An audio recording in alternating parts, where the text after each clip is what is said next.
I think it's on. So I'm Tatsuo from the HiVE. I'm the founder of the HiVE. This is the first time ever we have this 24 hours LIVEATHON. We are super excited about this project, and we are going to start English sessions. This is it's 2 a.m. in Japan local time, so it's quite late. So we would like to have more international audience at this moment. So let me introduce the first guest for my session, the author of Sport 2.0 from Salford University, UK, Professor Andy Mia. Hello, good to be here. Hi, Andy. How are you doing? I'm good. Well, I was supposed to be in Tokyo for the Olympic Games today, so I'm very happy to be part of an event that's based in Japan and to feel like I'm virtually there at least. And I look forward to being there next year when it all settles down and we can all get together again. Yeah, absolutely. We expected to have the Olympic Games opening ceremony tomorrow, actually. Actually, today, it's already 2 a.m. Yes, 2 a.m. So it's quite, quite unique situation, let's say. Yeah. But we have to move on. So we created this 24-hour LIVEATHON to get more attention from the world. So I'm really happy to have you here. Thank you for joining us. I think it's, I just did an event for the United Nations ITU, which is their telecommunications agency. And the host of it introduced by saying, good morning, good afternoon, and good evening. And I think that in many ways, the Olympic Games is such a wonderful way of bringing the world together that to have a LIVEATHON running 24 hours is just in the spirit of the Olympic Games, I would say. It's all about reaching across boundaries and trying to bring conversations across nations. And that's what's always drawn me to the world of sport, really. It's that possibility of connecting across cultures. When I started researching, I got very close to the British Olympic Association, and I was lucky enough to be invited to the International Olympic Academy. Tatsuo, have you ever been to the International Olympic Academy? No. Well, so yeah, you should. Yeah, so basically, yeah. So well, I don't know, because you might go, I guess, because the academy is in a place called Ancient Olympia, which is where also you have the ancient Olympic Stadium. So you have the stadium here, and just sort of outside you have the academy. And for nearly 70 years now, I would say, maybe longer, it's been a place for Olympic education where people from all walks of life come together to talk about the modern Olympic movement, but also because you have this historical relationship between the ancient and the modern games. You also have a place where every 2 years, really, now you have the lighting of the flame that takes place in the ancient stadium. So when Tokyo, gets back together, I guess it's a place that will still have that relevance. So you might get to go there again and see it, because it's where you have these conversations about history, about society, and about everything that the Olympics symbolizes. So I began my career there and started to learn about the possibility that the Olympic movement could bring opportunities for international dialogue. And it strikes me as relevant still today, because what I found is that all the people that work around the Olympic movement, they're also people deeply involved with other aspects of society. So working for international non-governmental organizations. And it's that network that I think is what makes sport so remarkable. It's a place where you meet interesting people from all sorts of walks of life. And that's what's always fascinated me about it. So I've been lucky enough that every 2 years since Sydney, I've been to the Olympic Games, both winter and summer, to study how the technology is changing. And it's been when I first went to Sydney for the Olympic Games, I wasn't really doing Olympic research at all. I was just working on sport and technology, but it was at a time when the internet was still quite new. So I managed to register at the non-accredited media center. So for those that haven't been to the games, you have thousands of media that come to cover the games, but you have a distinction between the accredited media, those that go there for the sports, to cover all the sports activities, but you also have non-accredited media who aren't accredited by the organizing committee or the IOC, but who base themselves in facilities set up by the host city in order to tell stories about everything else that happens around the games. So since really Sydney, there's been a huge investment into that structure because, of course, for the host nation, it's a place where they can explain their story to the world and focus on issues related to the image, the place, the local stories, the national stories, everything other than sport. So I remember walking into this non-accredited media center and pleading to be accredited as a journalist there, because you still have to get a registration and get an accreditation to go and to be present within it.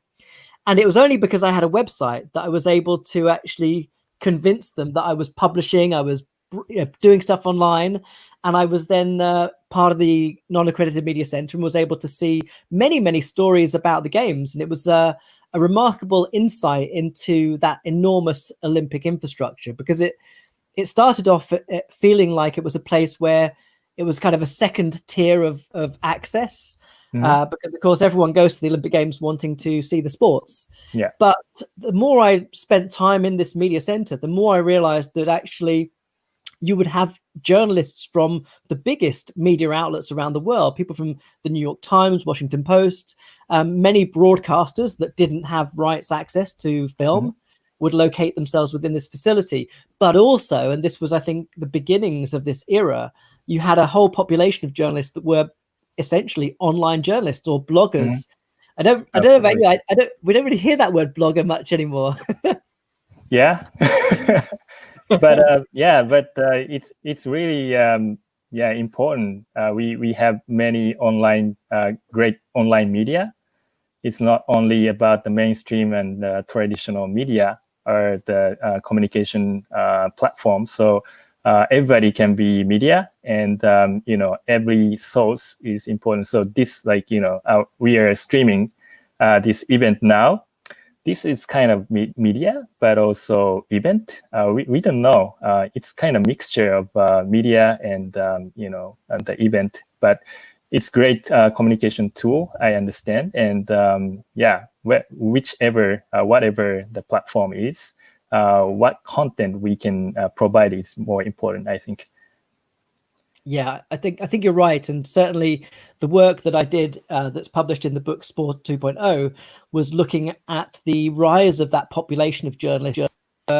Many of them were not professional journalists, didn't have qualifications as journalists, but were able to access quite large audiences that would follow the content. And so it was a really interesting period where the Olympic Committee, and I think sports more generally, had to figure out what their relationship would be with the online media. And I guess we went through a whole phase where that was quite niche and quite marginal to Olympic coverage, but where it then quite quickly became enormous, and some would argue is now the principal platform within which content shared. I remember actually with the Rio 2016 Olympic Games, the IOC always have a kind of closing statement about the impact of the games in media terms. And I think I'm right in saying that after Rio was the first time that they articulated the media impact of televised hours in terms of streaming hours rather than television hours. Because, of course, we have for many years now, since the 1980s, always looked at that figure for the sort of visual and global impact of the games, and it's a benchmark that all sports have used. How many television hours have there been watched? And that's always been a way of leveraging investment into the Olympic movement. But now we see that streaming hours is becoming a much bigger indicator of both reach but also impact. And it's and it was a difficult period, I would say, for international sport, because once you will know, working in the committee, that there are only so many people you can get into the IBC and the NPC. These facilities where the journalists need to do their work have a capacity, and if you open the doors to all media, all online journalists, then it's very quickly unworkable as a solution. And so you have to figure out who you provide access to and what is the basis for that decision making. So I think what happened over the first sort of decade of this, from Sydney really up until Vancouver 2010, was a process whereby the international sport tried to find ways of legitimizing online media. But it was a difficult process. I remember you'd hear stories about the Olympic committees trying to oversee infringements online, which of course is very difficult with online platforms, because how do you detect them? I mean, there are so much sharing of media that how do you track any of it? But it's been I think a catalyst for provoking a lot of technological change. So we now know that if you upload something to YouTube, it's not just that the content may be picked up by somebody, it's that there's already technology built into the platform to identify that content, either using televisual markers or audio markers that allow then the owner of the content to intervene and either sort of require that the content's taken down, which has been one approach, or try to monetize that. And I think that's where it's really interesting, because what we've seen just in the last 5 years is in fact the celebration of the sharing of content that previously was really exclusive to those television companies that have paid for the rights to it. And I think that's where we are kind of today, where international sport is seeing a completely different economic model around its content and is trying to transition into that model, but at the same time not losing the fact that its economic underpinning is still those rights-based contracts that are territory specific. I think for Beijing, actually, for Beijing 2008, I believe that the IOC streamed content live on YouTube in 78 territories. So there's already this sort of step into online streaming as the way into reaching more people. And I think that's another interesting aspect of the Olympic movement, is this commitment to maximize the global reach with the content. So it's not just about trying to bring as much money in as possible. It's trying to ensure that whoever has the territorial rights is able to guarantee the biggest audience so that the Olympics reaches as many people as possible. And I think that gets all the more interesting when we sort of think about this in the context of what's happening in the world of esports. And I want to talk a bit about that, but I suppose if there's a trajectory I want to describe, it's a trajectory where technology has always been integral to the modern Olympic movement. I would say it's been the catalyst for its success, really. If you think even back to 1936 with the Berlin Olympics, we had the use of filmmaking as a way of certainly as a means of propaganda for the Hitler's regime, but interestingly as a first sort of way of documenting the Olympic Games as it happens. And everything from slow motion replay to underwater film to 3D film and now virtual reality, we see that all pioneered in the context of mega events like the Olympic Games. And I think that's what's really interesting. And I'm going to show you a few things across this session, but so if I just share my screen with you, this moves nicely into one of these examples, which is coming out of today. Can you see that? I haven't. But it's really interesting that you experienced so many different Olympic Games. So yeah, you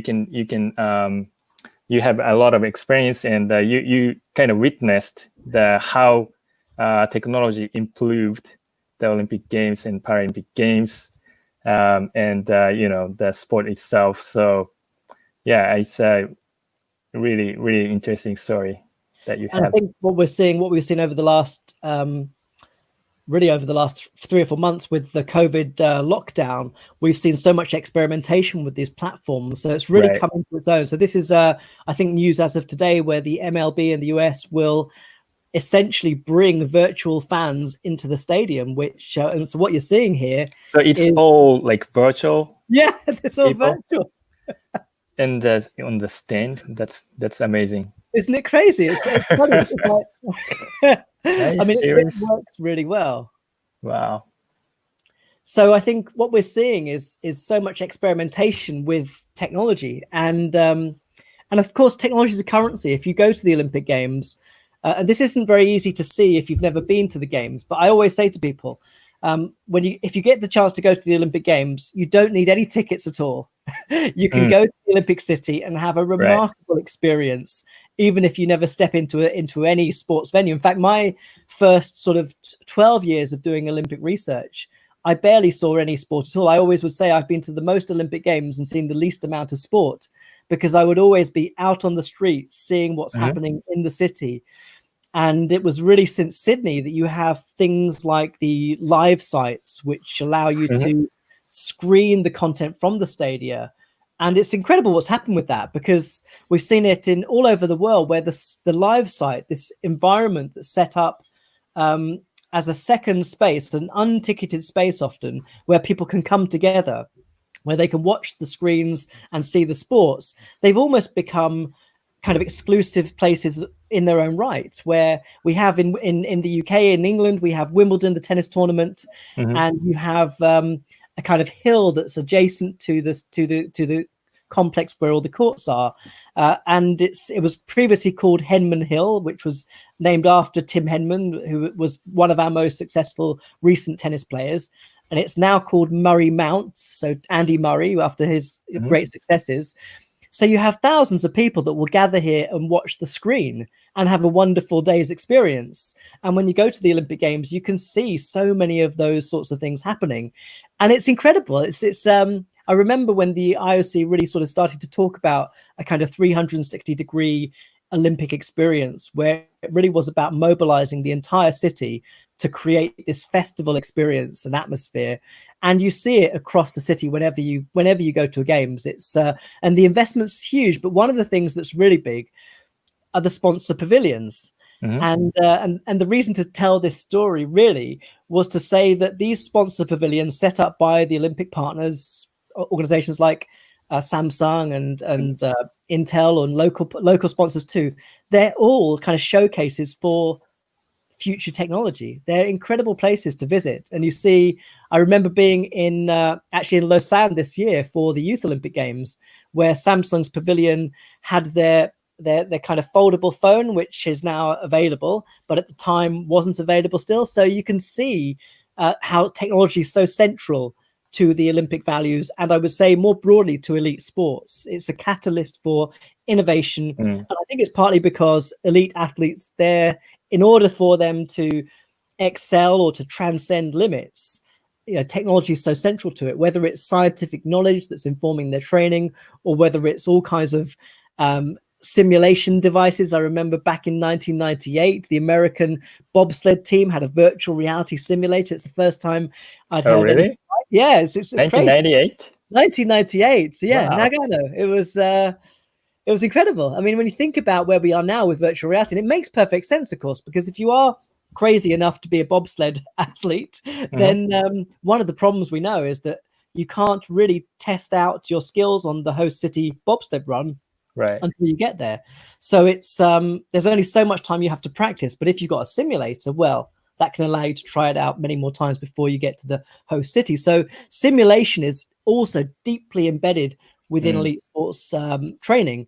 And that's where I think we get to this point where, if we look at where we are today, a long time since Nagano, we have a lot of conversation about the integration of virtual reality technologies in sports. In fact, it was at the closing press conference of the Lausanne 2020 Youth Olympic Games, where President Thomas Bach was asked about esports and what he thought of certain platforms, and he referred to the platform Zwift. And I want to bring up another screen for you to show you an example of I guess what he was talking about. But this is this is the virtual Tour de France, which has been happening, and it gives you some sense of how international sports can really feel that the virtual sports that are beginning to emerge are in fact very similar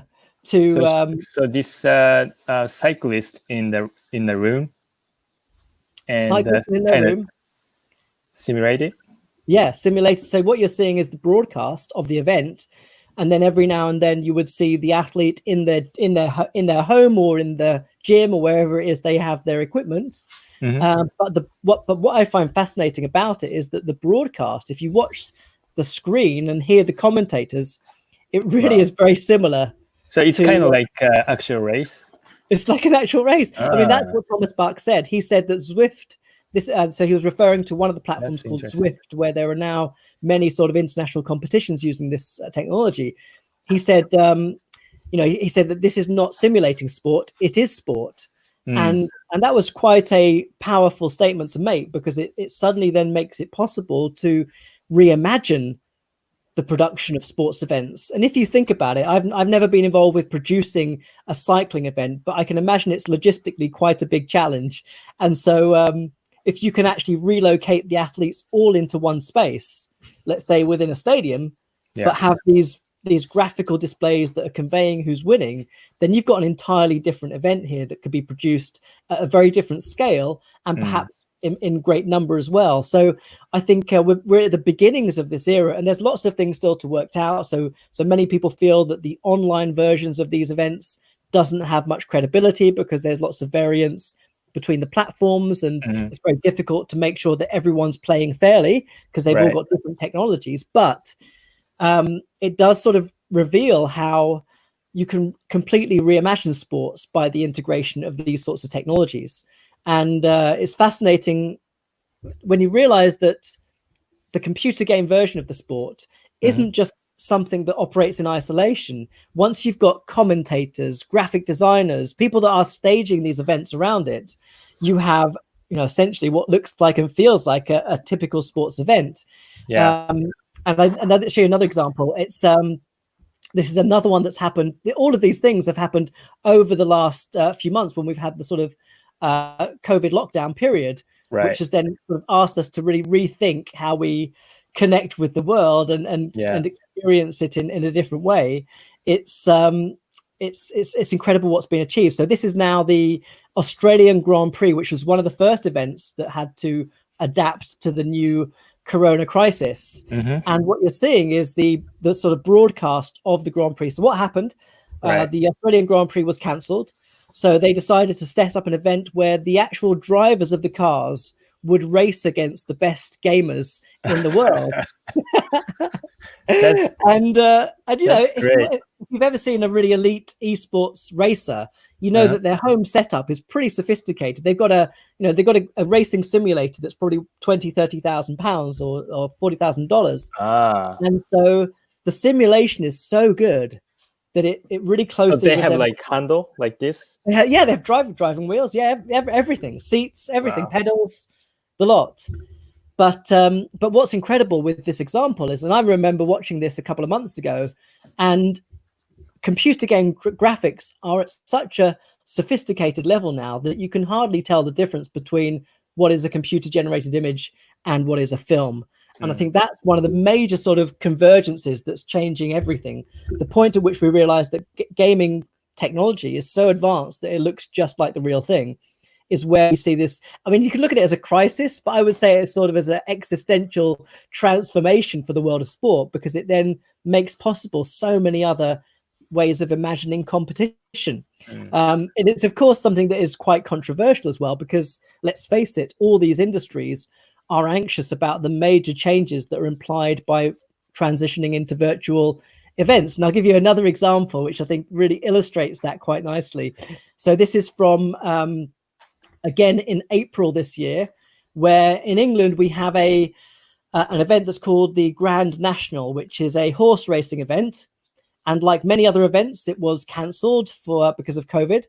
But instead, and actually what's been happening over the last 3-4 years now, I think, there has been a virtual Grand National that's been taking place.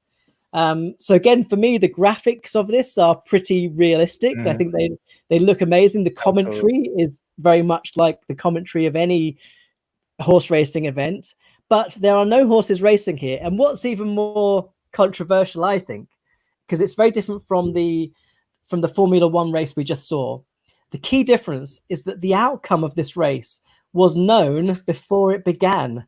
So, oh, really? Yeah, so they based that. So of course, how do you do this? You can't have jockeys at home on some simulator doing something. It would be ridiculous. So they have an algorithm that is used to determine who was likely to win the race. And that algorithm is what determines the outcome. And it's all kept secret, of course, because of course, well, for one big reason is that there's, of course, a lot of betting around this as well. So horse racing underpinned, of course, economically by the gambling industry.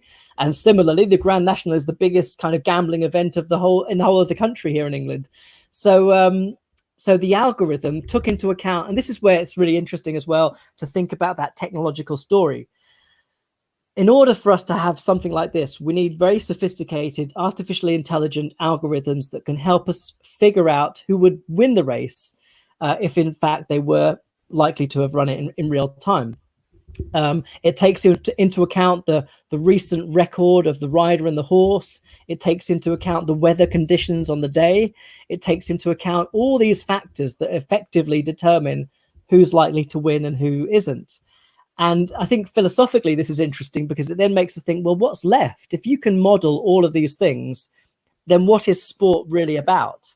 If you can predict these things. And what's interesting, I believe, is that their algorithm for the last 4 years has always predicted the rider who would be in the top 3. So it's been quite effective at getting quite accurate its prediction for the outcome. But of course, for most people that loves horse racing, they hate it because there's no uncertainty. It's uncertainty, but it's a bit like wrestling, American wrestling, where you just think, well, this is all determined before we even get there. Mm-hmm. And I think that's partly what worries some people who see the kind of virtualization of sport as being this reduction of the social and physical space, which is what sports are all about. So I think that we're seeing a whole lot of experimentation taking place, but there's still quite a bit that yeah, I think it's really incredible. So yeah, those sorts of experiments with technology are creating new events. I think interestingly enough, the Tour de France, the virtual Tour de France, which has been happening this last couple of weeks, there will still be, they hope, a Tour de France in August, but the plan is that the actual Tour de France will still take place. So it's possible that these virtual events are not replacements for the physical events, but in fact become additional experiences for people to enjoy. And so I think it could be a standalone event in the future. And that's absolutely interesting. And when you talk about esport, we used to image of kind of TV games. But now it's kind of like integrate of actual physical activity, actual physical sport, integrated into the virtual reality. And what you said about the simulator back in 1998, they're already bobsled team use the simulator. That's kind of like in sport, and we witnessed a lot of these type of examples under this COVID-19 situation. So yeah, I saw that remote archery competition, lockdown competition held by World Archery. So yeah, I'm really curious about how Tour de France, they work with some tech company to create such kind of a content. Yeah, certainly. I mean, it's certainly varied in terms of how organizations are producing their events, because of course some of them already have relationships with games companies. Some of them have titles that are already very well established. If you think about FIFA, for example, there's already a computer game and has been for many years for football. And so FIFA has already quite a good digital asset that it can rely on to bring income. And I think what's interesting, if you look at what's happened over the last 5 years, many football clubs have begun to explore creating their own esports athletes. So here in Manchester, we've had Manchester City that appointed its first FIFA computer game player as part of their entourage. If you go to the stadium in Manchester, you have gaming stations. There's a premium box that has a kind of esports environment that you can play in. So I think some organizations already have their esports platforms figured out. Some of them have started to do a lot more in terms of working with either established titles or creating new titles. I'll show you one example here. So this is another first that happened over the last few months. This was the NBA that worked with the platform NBA 2K to create their own first international event that was, again, a sort of replacement for the fact that the basketball matches were not happening. So everyone's at a very different position. But again, interestingly enough, also at the Youth Olympic Games in the IOC session, one of the things that the IOC president said and to all of the federations was, we need to figure out our esports strategy. He called on all sports federations to figure out their strategy. And it was actually Dick Pound, so vice president of the IOC, been there for many years, involved with working out the rights contracts for television companies, central figure historically. And he said, if we don't do this, if the Olympic family do not figure this out, then these were the exact words, then they'll be taken to the cleaners. And I think it's really, which is a phrase that means they'll basically be bankrupt probably, because all financial investments in the entertainment industries are operating around these esport platforms.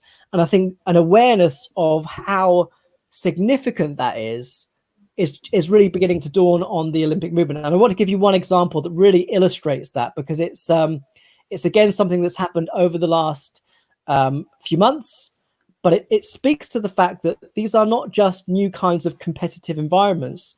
They're actually completely new forms of cultural experience in a way that perhaps we haven't had before.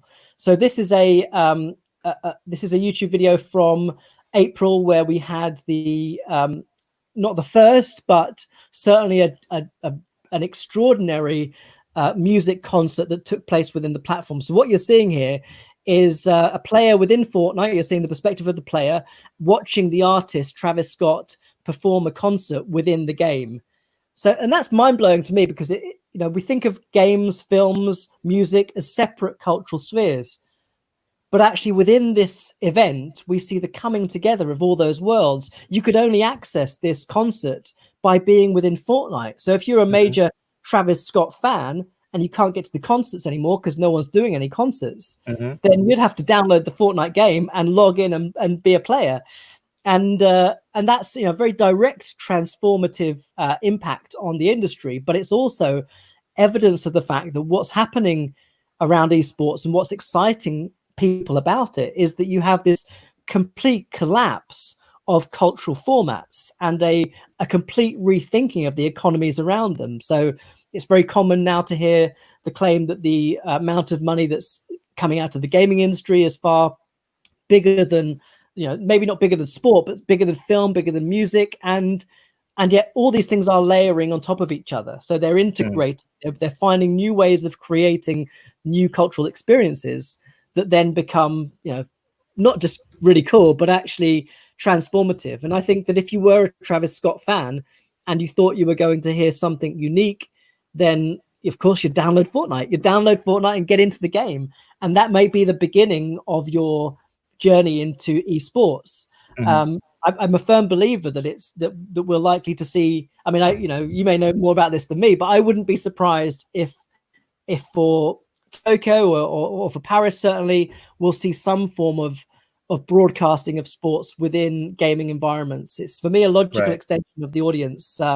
It wouldn't be surprising to me that PlayStation could have its own rights contracts for the gaming environment or whatever, or one of those organizations. But that audience is so big now that I think that's what's so compelling about it. And it's not just, it's a bit like what's happened with social media over the last 2 decades. We've gone from a period where we've been very concerned about intellectual property and where we want to ensure that those sort of financial interests that operate around events that rely on those economies in order for them to function, because we know that the Olympic Games and many other sports, they just wouldn't operate if they didn't have the the rights, the income that comes from television contracts. So there needs to be an economic model that's sustainable. But what's happened across the social media area is we've seen how, and the phrase that was used, I think, by Chris Anderson many years ago, we have the kind of the nucleus, and then we have the long tail of content. So all the social media sharing that happens that provides that volume of activity that then ensures that something becomes viral or becomes sort of an important cultural phenomenon, becomes made aware by people. And that's broadly the way in which the economics of social media has worked. But what's happening in esports now is that that's become streaming content. So platforms like Twitch, they work because people can stream their gaming content and other people can watch those streams. So all of those games have figured out that there's something really unique about this, because you can watch a completely bespoke broadcast of a gamer and follow, and you're not even following the channel, you're following the gamer.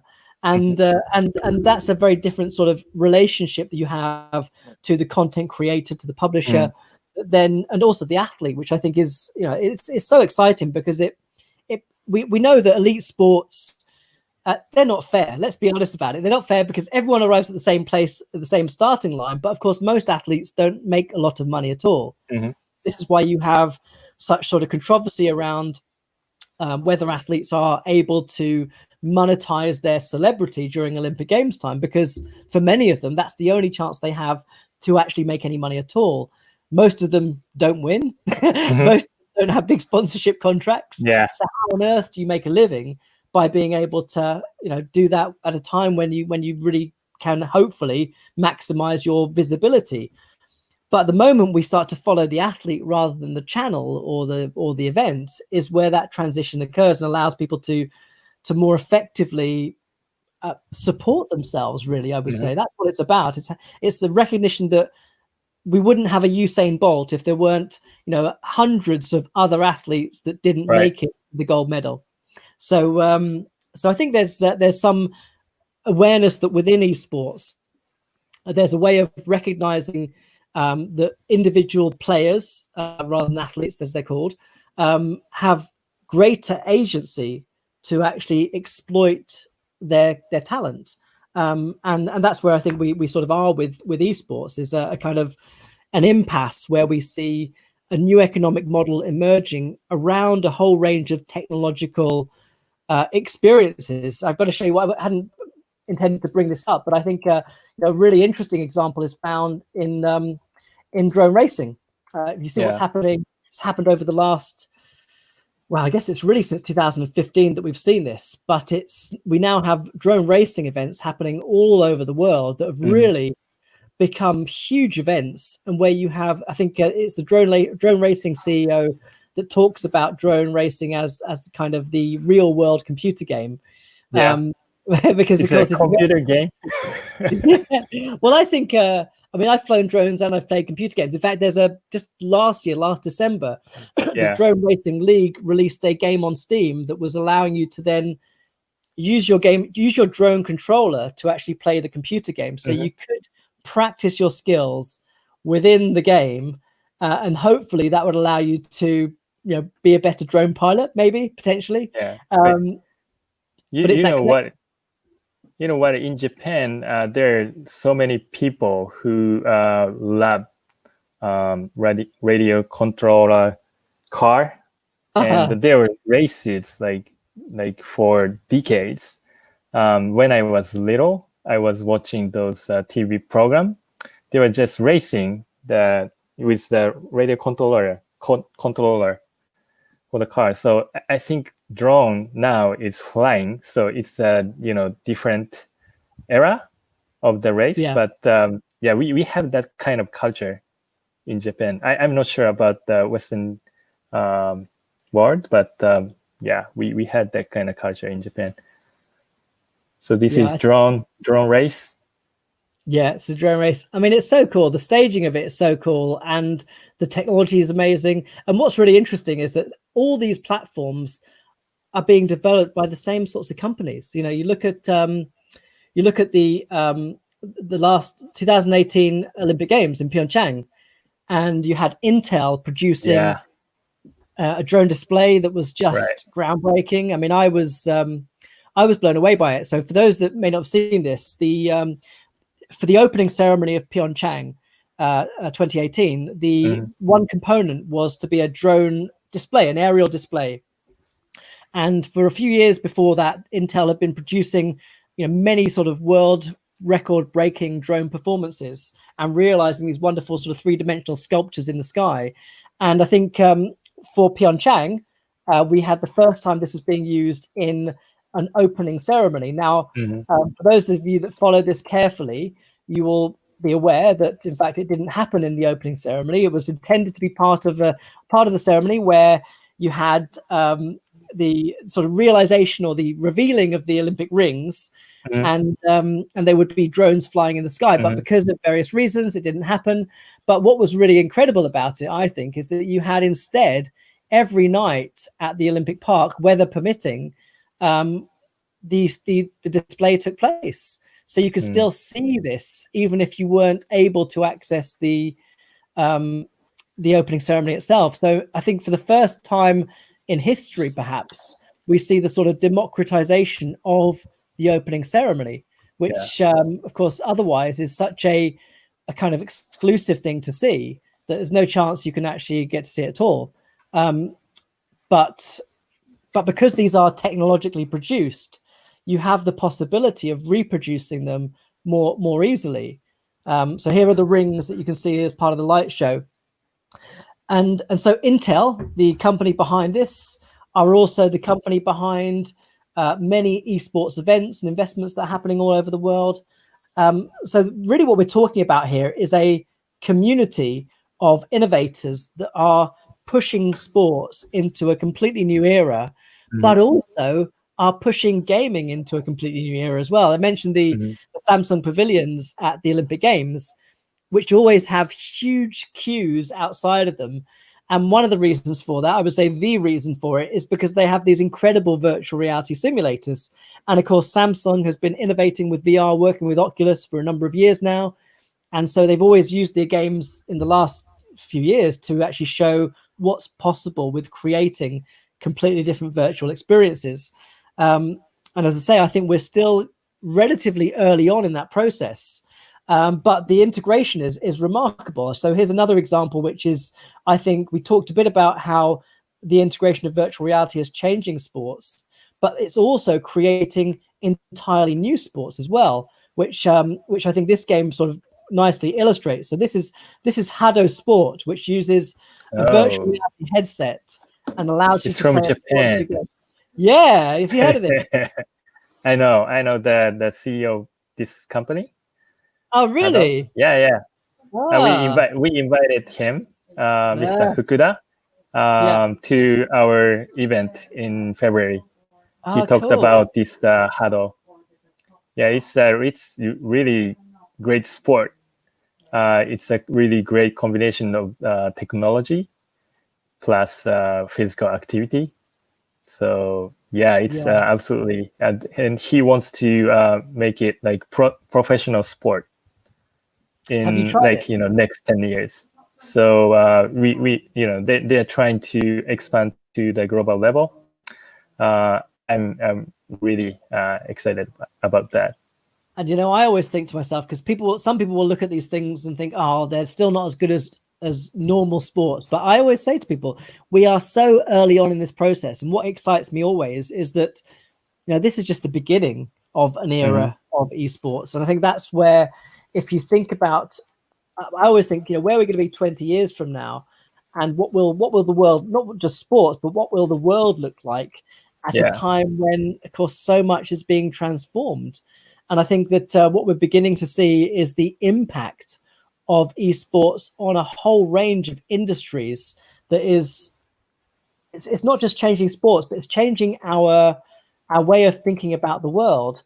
Right. A good example of this is the architecture firm Populous, which has been working to build esports venues over the last couple of years. And this is a company that has spent, many years working on Olympic stadia, on some of the world's most sort of iconic stadia, and is now turning its hand to work with esports propositions. And of course, what's interesting about it is that the technology around an esports production is really challenging. So to make it something that is extraordinary is from a designer's perspective a really interesting proposition, because you've never done it before. So this video that went viral a couple of years ago now, I think it's 2017, where they present their gaming village of the future, gives us an insight into how the physical world will be changed by the technologies that we're beginning to see develop around the world of esports. So I sort of think that whilst traditionalists will always hold on to this idea that sports as it currently and historically has been experienced should always be the priority, need to sort of recognize that the world changes, and it's already changed a great deal. You look at Tokyo, for the Tokyo Olympics, we're having, skateboarding, climbing, sports that are completely new to the program. And I think that the integration of virtual reality sports, Zwift events that are held, cycling events held within an arena that isn't a velodrome, are all part of that innovation culture. And what really excites me is the fact that these are still quite early on in the process. We have so much more to figure out. Yeah, I think the esport is kind of like changing the perception of the sport. And I don't know if it's esport, but technology changes a lot of lifestyle, of course. But I think from our standpoint, sport will be changed a lot with the technology, and there will be so many new sport will be generated. Like huddle, and they call it techno sport. Techno sport, not esport. They are like physically playing the sport. So there will be so many different sports will be will be made. So and I think the world is big enough for all these things. I think it's exciting to find new ways of expressing ourselves physically and creatively, and you can see that historically, many sports have been subject to this same sort of criticism. There are still people that would say that team sports shouldn't be part of the Olympic Games, and so there's always been this dialogue about what is a legitimate competitive practice. But my view is that that's always changing. It's changing whether you like it or not. There are young people that will much rather spend their time competing in a computer game than competing in sports. But importantly, that doesn't mean that they're not physically active. And I think this is where sometimes computer game playing is pitched against physical activity, but actually there's a space for them to come together. And what we've had over the last few years is the number of role models now that have emerged that show us that to be a great esports player, you also have to be a great athlete in a rounded sense. You have to be physically fit. You have to be very sort of mentally aware and emotionally stable to be a really good player. And I think when young people begin to see these role models come through, we can see how computer game playing can be so very different to how it's historically been imagined, I think, by society. Yeah. And also esport, I think we can engage more people, because if it's like a physical contact sport, it's really tough to compete against a high level athlete. But like, for example, you showed the Australian Grand Prix, that kind of program, even though you're not professional, you can compete against the professional driver instead of the physical race. It's impossible to be driving on the circuit with Formula One driver. But it makes the technology and esport platform make it happen and make it real. Make it real for people who are avid to participate and compete against those professionals.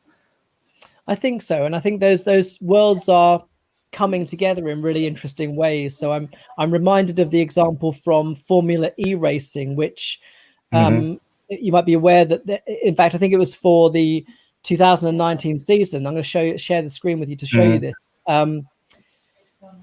Formula E has really experimented with new ways of engaging audiences, and one of the things they did was introduce something called the fan boost, which would allow people to cheer for their favorite sort of player or driver, and that driver would receive a performance boost within the car as they were driving. So the relationship between the athlete and the spectator is transforming as well. Now, in this adaptation, in this sort of innovation, you can see on the screen here we have attack mode, and rather like Mario Karting, if the physical driver was able to if they were right? Yeah, it's amazing. If they roll over the arrows, if they pick the racing line that allows them to roll over the arrows sort of virtually, then they would get a performance boost within the car. So I think what this reveals to us is the fact that there are lots of innovations happening within the world of esports and sport more generally that speak to the integration of playable experiences. So how do you and this has come about partly because I think, and I know we've got to wrap up in a minute, but if you think about the typical spectator experience, historically, if you're in the ancient stadium in Olympia, you're watching a race take place. You don't have a mobile phone in your hand to distract yourself. And so whilst the world of sport has spent sort of 10 years trying to figure out how to make sure that people are watching what's in front of them whilst also watching what's on their screen, they're trying to find a way to integrate those things together now. And I think that's where engaging people in a playable way is an effective way to make sure that they still stay focused on the thing that you want them to care about, which is your sport. Right. So they're not just watching, they can participate in the race. They can. And that's, I think, one of the most powerful aspects of the whole esports phenomenon is the fact that we're no longer just spectators. We are participants and players. And that's what's driving a lot of the energy, I think, for people to be present within this world. That's amazing. So, I think it's 2:52, so we are going to wrap up. But I think this COVID-19 situation changed a lot of perception of sport and technology. You showed us a lot of example which has been kind of introduced during this period, like that past couple months. So how do you think about the the future of sport and the technology? How it's going to be changed and developed? Well, I think that the future is a very long time, and of course, what we still have, I think, is a big desire from many industries, of which sport is, I would say, no exception, that are wanting to revert back into their old economies. So, certainly, as soon as sport's able to bring audiences into the stadium, that's what they'll want to do.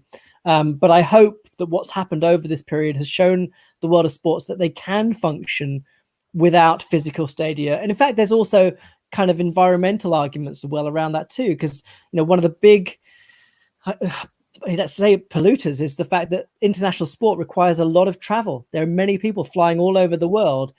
So when you're trying to produce things that are sustainable, that are in fact mindful of climate concerns, then producing events that are not requiring people to travel across the world is really appealing. Now, that's not appealing to people that love the fact that Olympic sport brings people to other parts of the world. They learn about cultures, and we have to figure out ways of making sure that when we are unable to be physically present, we can still be fully present in a sort of social, cultural, and psychological way. And I think what's happened over this period is some indication that that might well be possible if we just continue to develop the intelligence within the platforms and make the experiences as immersive as they possibly can be. Thank you very much. Pleasure. It's good to be here. Yeah. So you expect to be in Japan, Tokyo next year? Well, my accommodation is still paid for, so. So as a media. As a journalist? Yeah, I'll be there as media, and I'm so looking forward to it. I've written about Tokyo before. I've been to Tokyo, and of course, the expectations around all games are always high. But I would say because of the history of Tokyo, its previous Olympic Games it's hosted, and for someone that's a lover of technology, I have such high expectations of what's going to happen. So I'm really disappointed not to be there, but I can't wait to be there next year, and I'll love to be back in Tokyo again. That's great. So I hope to see you next in Tokyo. And so what kind of area are you going to cover as a journalist in Tokyo? So I always cover the same sorts of things, mostly technology stories. So I spend my time at the Olympic Games speaking to people that have been developing platforms. So in Rio, there was a lot of people working on virtual reality systems, 360 broadcasting. So I'll spend my time speaking to innovators who are trying to push us into a new era of sports broadcasting, but also how athletes are using technologies too. So yeah, it's always lots of conversations and a very busy and tiring schedule, but a great privilege to see always. That's great. So I didn't touch about this, but we are wearing same T-shirt. You're virtually having the same T-shirt. How do you do that? So this is really easy within the platform. It's basically a green screen. So yeah, I'm wearing a green T-shirt and I've got a yellow graphic. So if I stand up, you can see it's sort of always there. And, I see. And it's just a green screen technology, really simple. That's great. Makes me feel like I'm more part of the community. Absolutely. So this is a charity event. So you're wearing the same T-shirt for charity.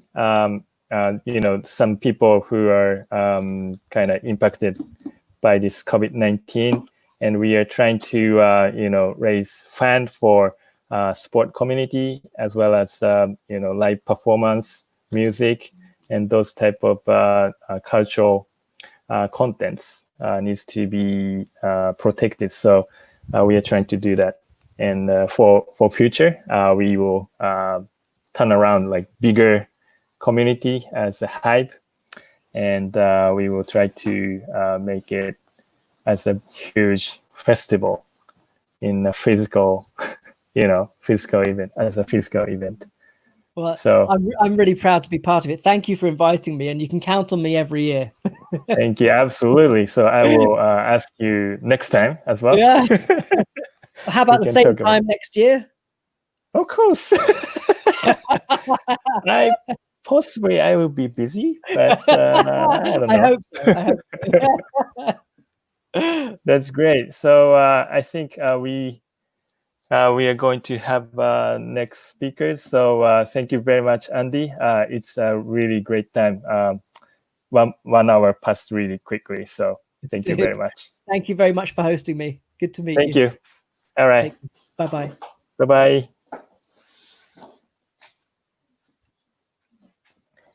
Okay, so we are 2:57 in Japan local time.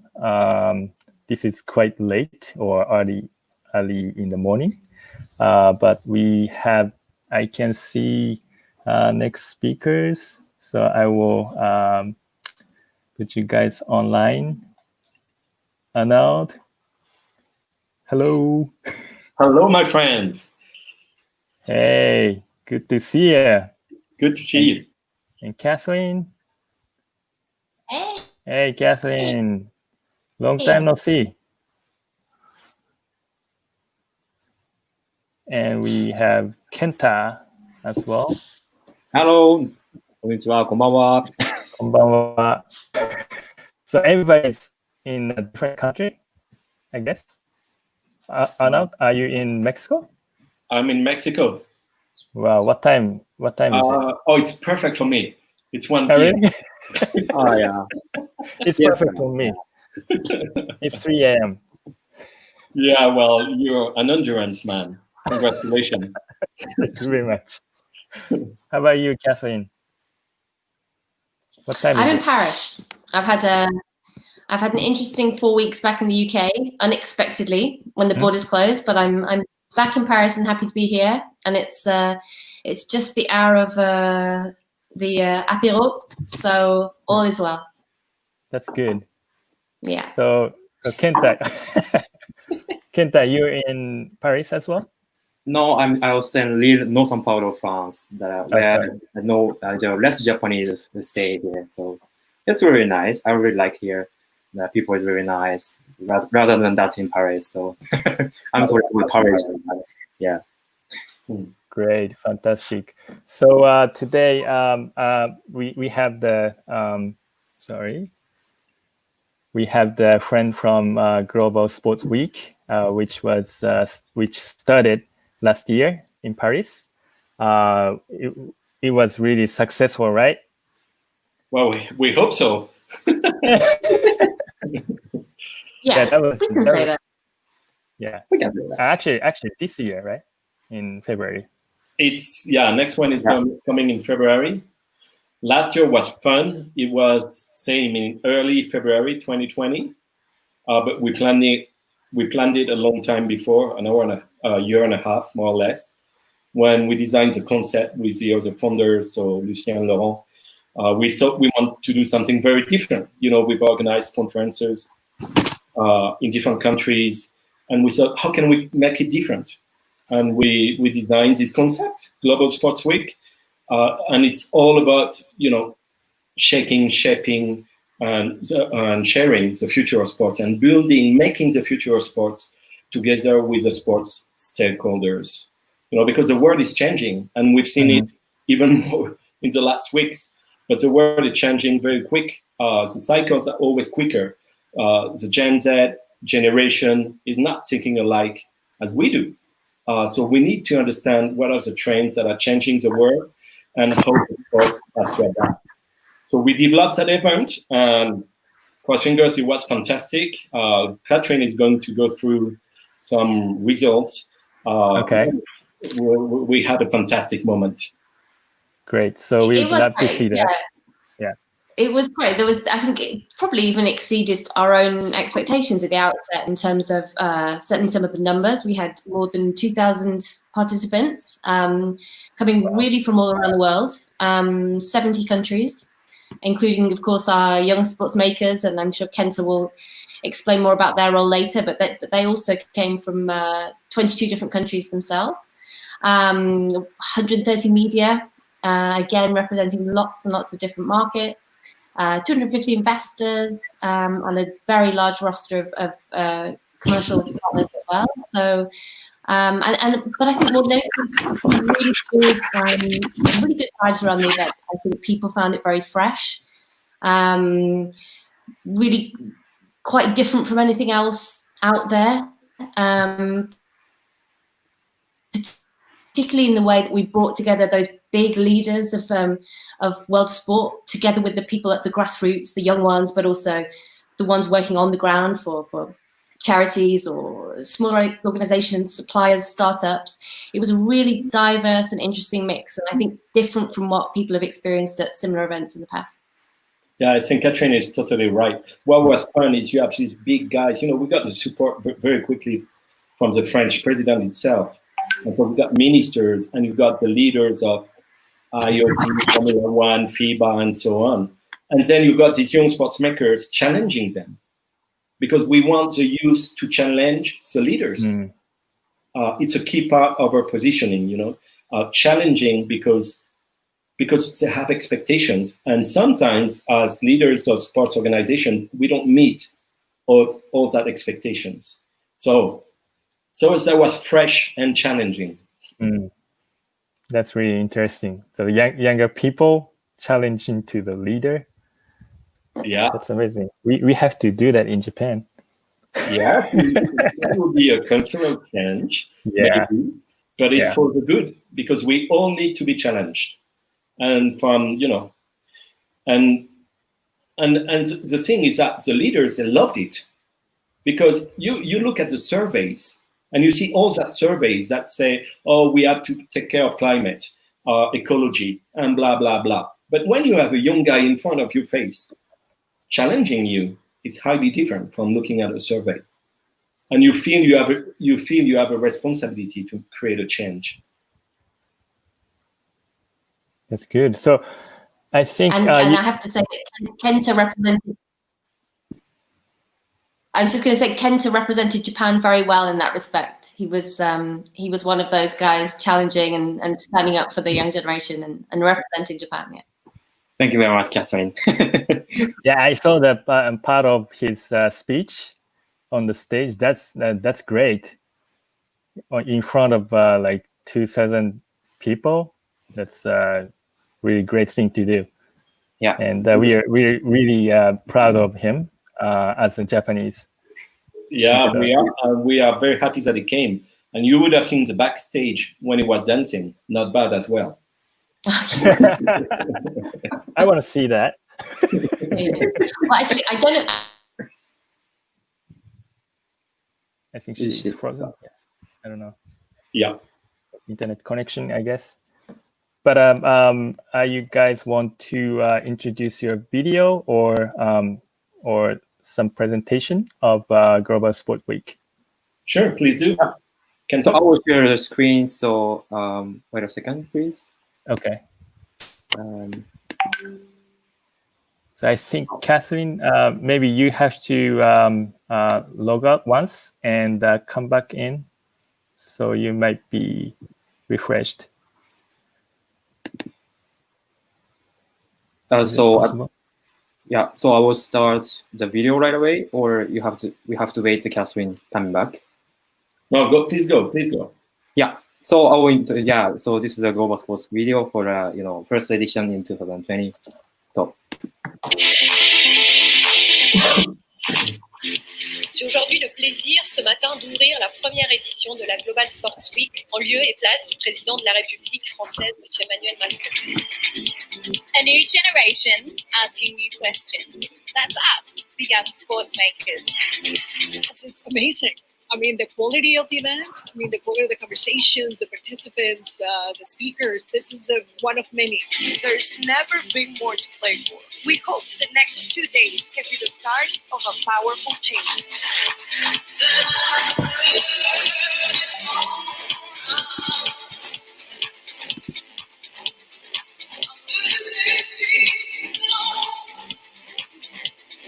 It's a great occasion to meet people, to learn a little bit with new projects, new talents, new ideas.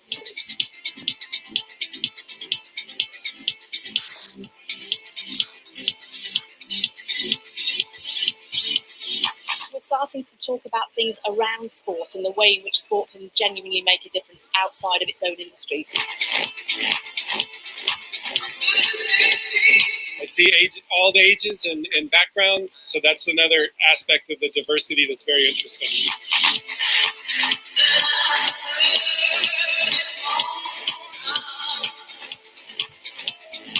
We are all together athletes, brands, and market business, and to have like kind of brainstorming about the future of the sport.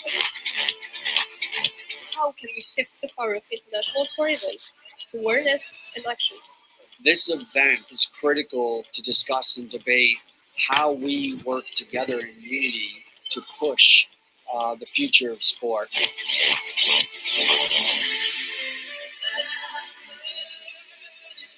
So I have one question for you guys. Are you ready to change now?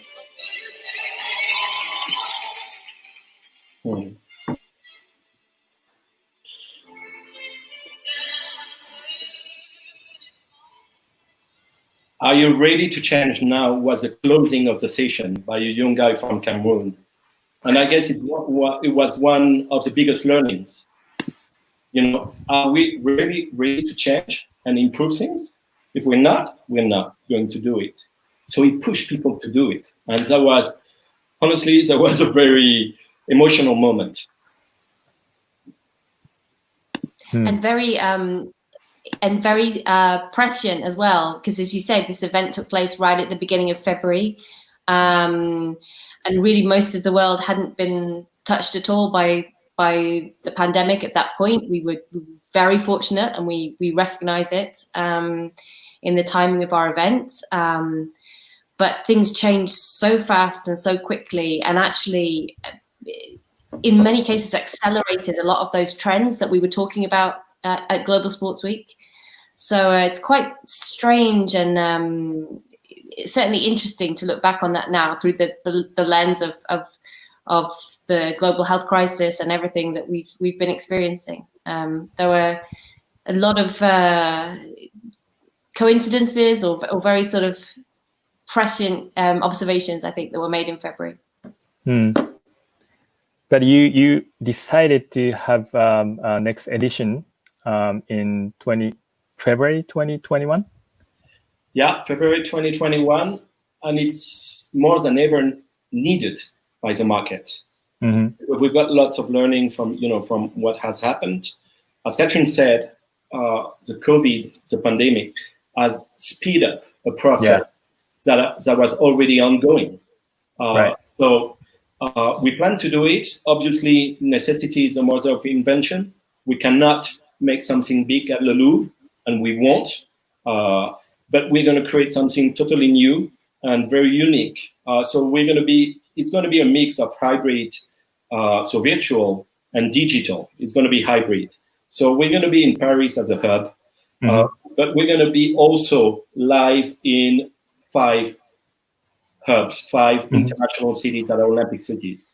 So Tokyo, Milan, Dakar, Youth Olympics, moved to 2026, but still, Beijing, and Los Angeles. So we're going to be where the future of sports is happening now.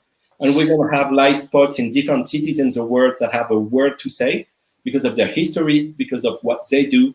So basically, we're going to have physical events in different places in the world, but also a digital connection during a week. It's like if you imagine a TV channel where you've got prime time moments, and then you've got, reports in different countries, live and non-live. And it's going to be fantastic because we're going to be able to connect with more people, have more point of views, which is, diversity of point of views is very key to the event. So it's going to be fresh, it's going to be connected, and we hope to reach about 10,000 people. So at the end, the necessity to reinvent yourself makes that we have an opportunity to build something for the future that is even more impactful, which is what we want to do. We want to impact. We want to inspire. Yeah, absolutely. Digitalization in the lifestyle is really accelerated after this pandemic, and that's why we are doing this. Actually, today was supposed to be the opening ceremony day of Tokyo 2020. And can you let us know more about that? Did you know that?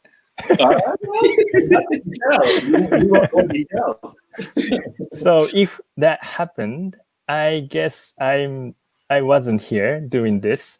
But the situation changed, and people have to think, move forward, and I wanted to do something.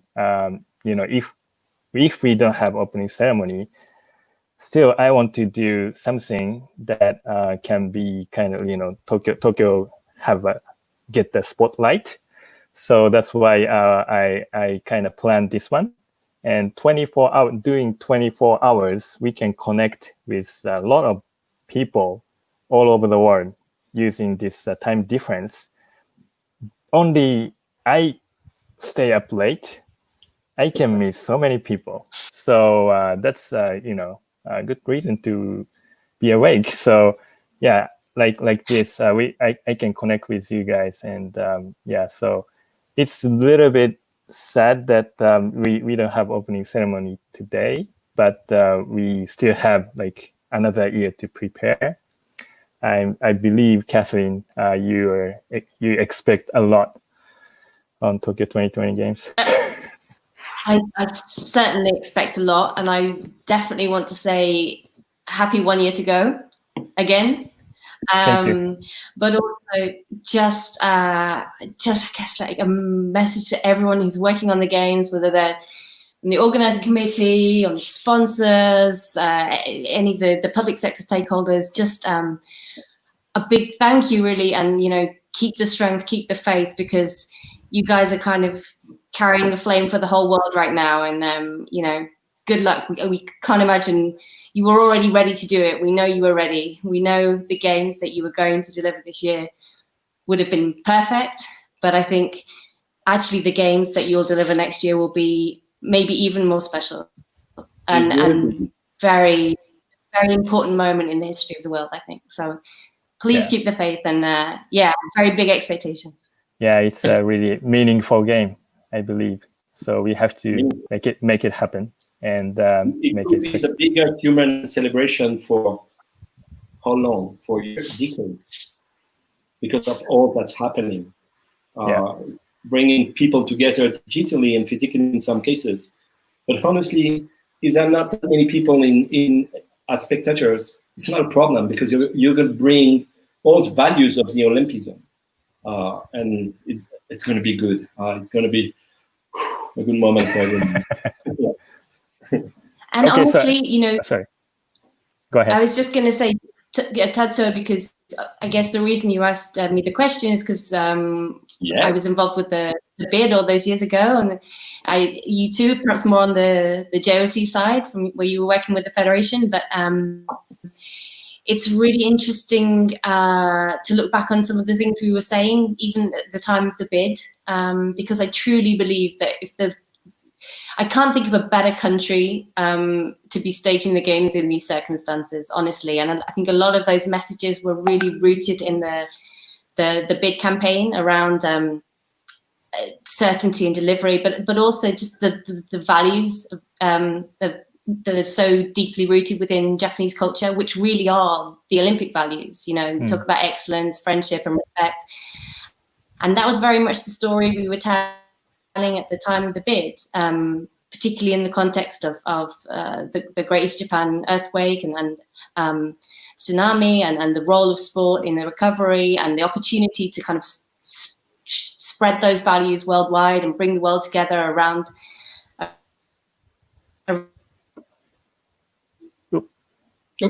That's a good around those values. It was really the heart of the story we were telling then, and I think it's very, very relevant. I'm back. I don't know where you lost me, but it's very interesting to look back on the bid. I think it's a story that's even more relevant now.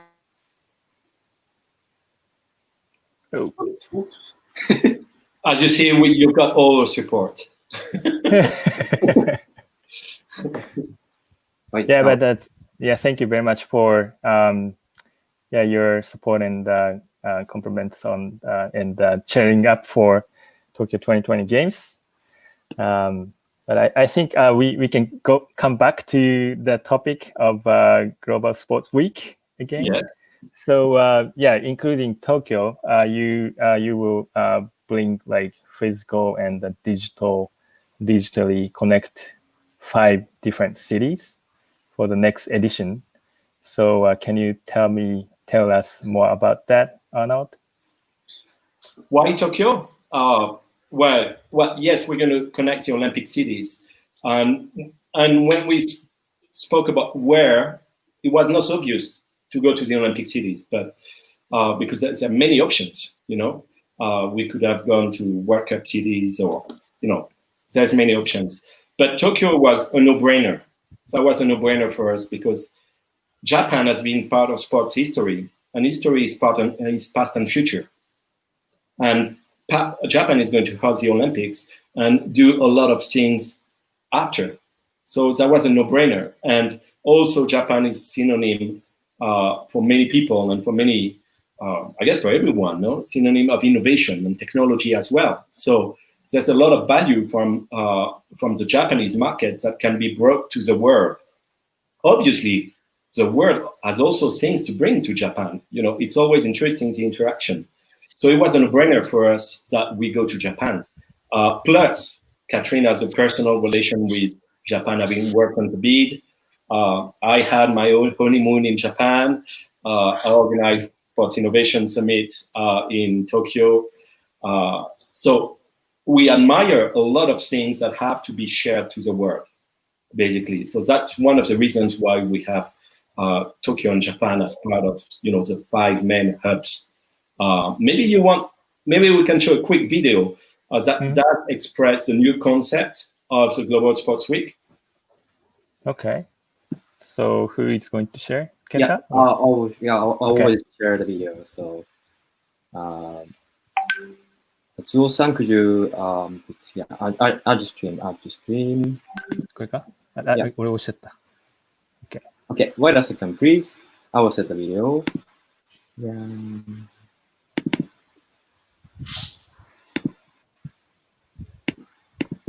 Can you see it well? Yep. Okay, so yeah, I will watch.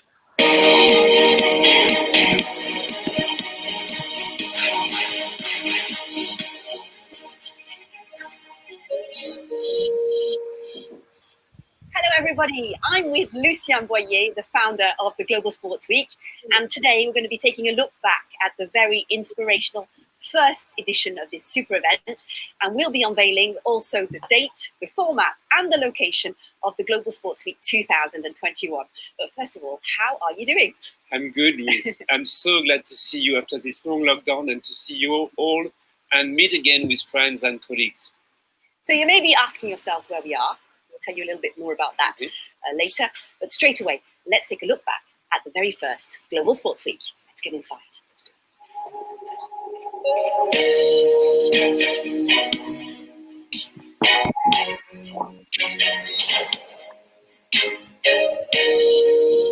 J'ai aujourd'hui le plaisir ce matin d'ouvrir la première édition de la Global Sports Week en lieu et place du président de la République française, M. Emmanuel Macron. A new generation asking new questions. That's us, the young sports makers. It's a great occasion to meet people, to learn a little bit with new projects, new talents, new ideas. We're starting to talk about things around sport and the way in which sport can genuinely make a difference outside of its own industries. Us and debate how we work together in unity to push the future of sport. So I have one question for you guys. Are you ready to change now? So it was a very inspirational first edition of the Global Sports Week, but a lot of things have happened since then. Well, yes, it's been a crazy period that I think nobody would have imagined when we were together in early February at the Carousel du Louvre. The global health crisis, the global lockdown, everything that happened just a month after, and all the business consequences. This is something that we never had in our radar at that time. And what about the world of sports? Well, the world of sport has been one of the first to be impacted and likely to be one of the last to restart. But at the same time, it has proven how much sport is important in people's lives. So a lot of things have happened. This is a new context. How do you look back on the first edition of the Global Sports Week with your new eyes? Well, it's funny because right after the event, I was asked what was my main takeaway. And I said that it was the need not to be afraid of change. And actually, we offered the final word to our young sports makers. And this young man from Cameroon stood up in front of 2,000 leaders from all around the world. And he challenged them with this sentence: "Are you ready to change now?" So I think that after those 3 months, ready or not, everybody had to change. So tell us, what was your core idea, Lucy? Well, from the start, the core idea was that sport was reaching a tipping point created by the forces of digital transformation and the rise of this new generation with new values, new expectations, new ideas. We've always believed that the future of sport lies in between society and business at the very heart of this new purpose economy. And today? Today, even more. Less bling, more bring. That is the future of sport. So let's continue the visit. I'm going to show you the studio. Yeah. So here we are. Wow. Nice, huh? Yeah, great studio. So the crisis has obviously been affecting everybody, but how has it been affecting the preparation for the Global Sports Week 2021? What's interesting is that this period has accelerated progress. The shock was enormous, but at the same time, it created the conditions to move faster and further than we have ever imagined before. So the imagination is unlocked because people won't see the future exactly as before this crisis. in sports, there have been a big debate about the future of sports through many webinars, podcasts, blogs, and articles that speculated and suggested radical reforms. So that's in sports in general, but what about the Global Sports Week? Well, the last few months was a time to think big, and now it's a time to put those big ideas into action. So this is what we planned for the Global Sports Week 2021. This is the beginning of a new era, and we are going to match it with a bold new format for events. It's going to be even more relevant, more open, and more international. So a new format for a new era. Check it out right now. And just afterwards, we'll go and have a chat with the Executive Director of the Global Sports Week, Noémie Claret. Shake, shape, share the future of sport. This is the Global Sports Week mission since its first edition. For 2021, the ambition is to innovate further. A new format for a new era. One central base in Paris at the Global Sports Week House. 5 continental hubs: Tokyo, Beijing, Dakar, Los Angeles, Milan. And 10 live spots in iconic sports venues, all connected via a groundbreaking virtual platform. A week-long live event with more than 10,000 participants. New voices, new ideas, and new opportunities to connect throughout the world of sports. Welcome to a whole new platform for influence, inspiration, and business.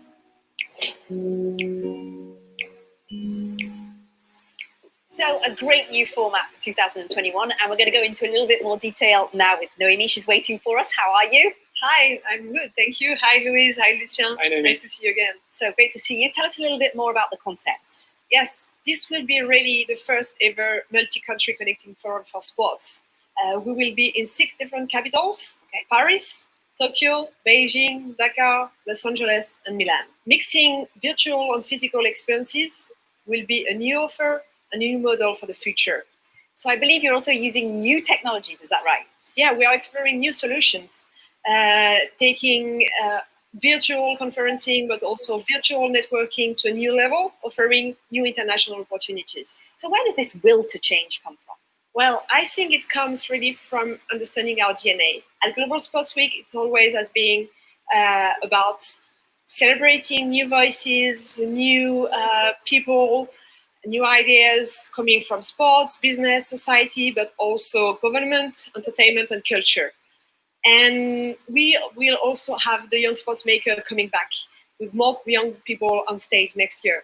In a nutshell, we want to be a platform to shape a new era in sports and society. So this is a really great opportunity for the world of sports. Yes, it's a once-in-a-century opportunity. Multilateral platforms are crucial because we need multilateral solutions. Okay, so tell me, how did you choose these 5 different continental hubs? It is not by accident that those cities are also future Olympic host cities.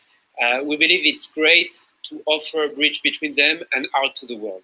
Okay, so we're talking about the world, but here today we're in Paris, and you've maybe been wondering where we are. We're in the Global Sports Week house. It's called the We Are Club.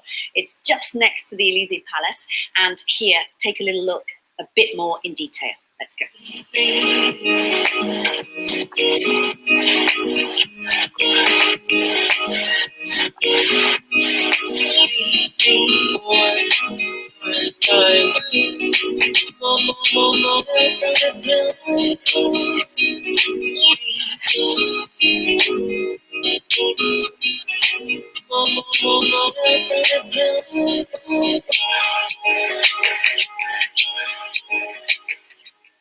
So a great location for a great event, and we're here with the founder of We Are, Eric Newton.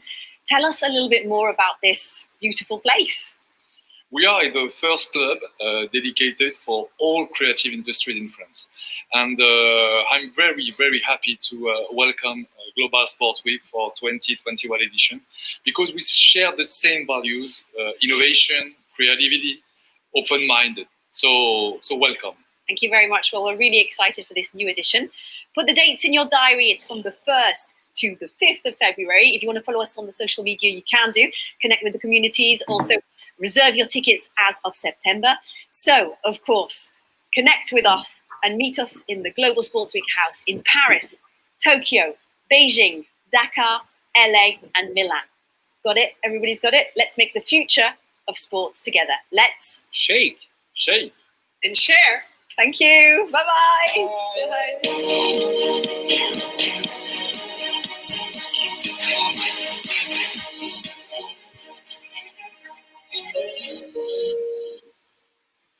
So Tato, we made this video a bit longer for you to rest a bit. I focus on that, so I learned a lot. Good. It's so amazing project, and I'm absolutely want to get involved in. It's really interesting, especially we have that Tokyo base. So yeah, let's do something together. Absolutely. Yeah. Let me know. February is a good time. Yeah. So thank you very much for sharing that video. That summarized really well what you are going to do for the next edition, and actually it included what Global Sport Week is. So and also in that video they mentioned about young sports maker. I think that's a great reason we have Kenta here. So I think it's your turn to introduce yourself as a young sports maker. So thank you very much. Finally, this is my turn. My name is Kenta Iwasawa. I was one of the young sports maker from Japan. And so let me introduce about first of all the young sports maker. What young sports maker is? The young sports maker is the group of the 50 and under 50. 25 years old, selected from the 22 nation, and so like that. So one of the important role is to share the voices or ask the question in the 15 keynote session.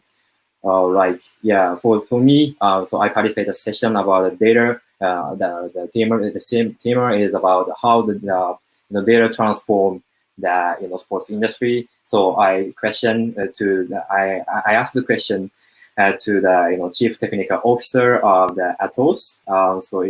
For young people, it's a very precious opportunity because we don't really have the opportunity to ask the question directly to the represent international leader at this domain. So that was very nice. And also the community of young sports maker, including the different background, not only the young professional of the sports industry, but also the student, athlete, volunteer, social entrepreneurial.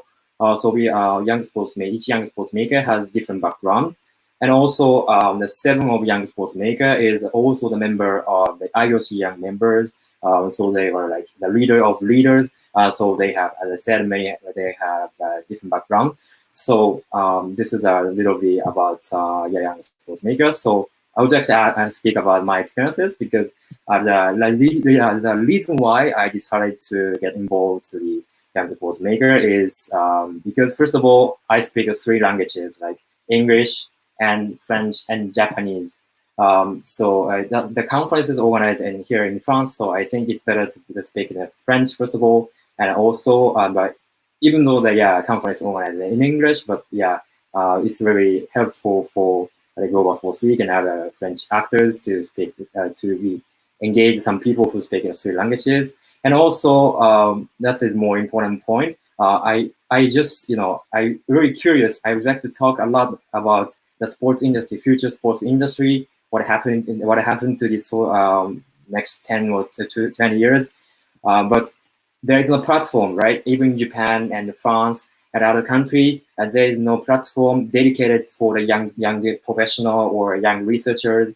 But young sports maker always have a voice because they always have a voice, and they like to share. They like ask the questions every time. But there's no platform. But young sports maker is a great platform to engage the different young sports, the different young people, and from internationally. So everyone's background is different, but the objective is the same. We like to talk and share and more about the sports and sports industry. So that was really, really great opportunity for me to get involved this time.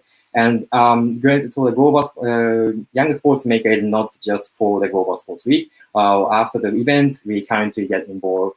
We created some project, or they always talk about something, and they sometimes they do projects sometimes. And also currently we do the project about social media of young sports maker. So it is available for Twitter, Instagram, and TikTok, LinkedIn, and I forgot the other one, but yeah. So this is really great to get involved with this committee, and also I'm really happy to be able to meet future game changer that make the sports world shake, and share. So it's very great opportunity for me. So that's a quick presentation about young sports makers. Thank you.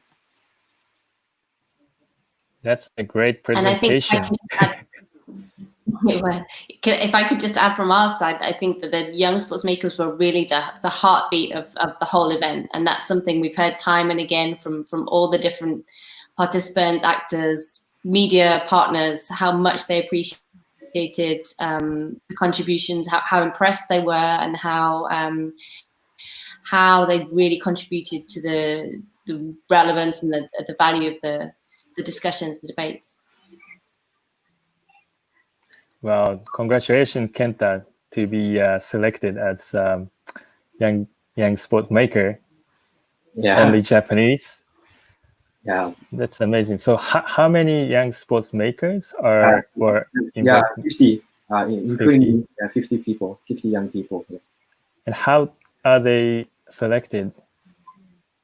Well, for my case, I send a video CV and something like I forgot the system, but I put the video CV, and I have something to write like my career or my experiences, and after that will be the great administration of the Global Sports Week who will be selected like that. So.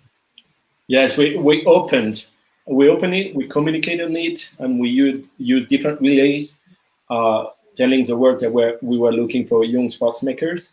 One of the criteria was obviously to have a vision, to have a special thoughts on the future of sports.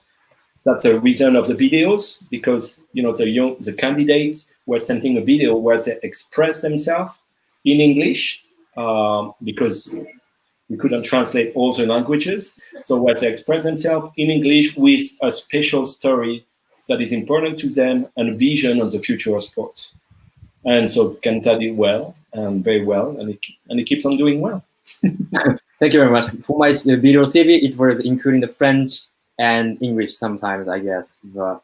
Yeah, in your case, but you're very unique. I'm already unique. I know. And Kenta, do you remember your vision? What was your vision for the future of sport? Future sport is I don't really remember, but I think that but currently the world is divided because of the political issue or something like that. But the sports have a power to unite at a lot of different things. Maybe that's my thought. That's my philosophy. So I just make a video about something like that. So I think something about this, I guess. So that's your vision, unite the world through sport.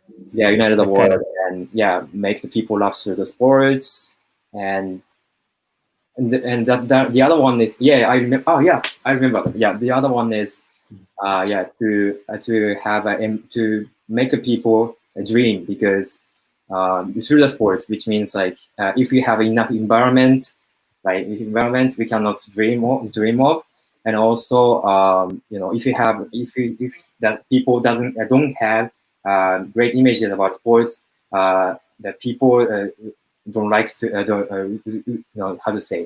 don't want to be one of the dream as a sports.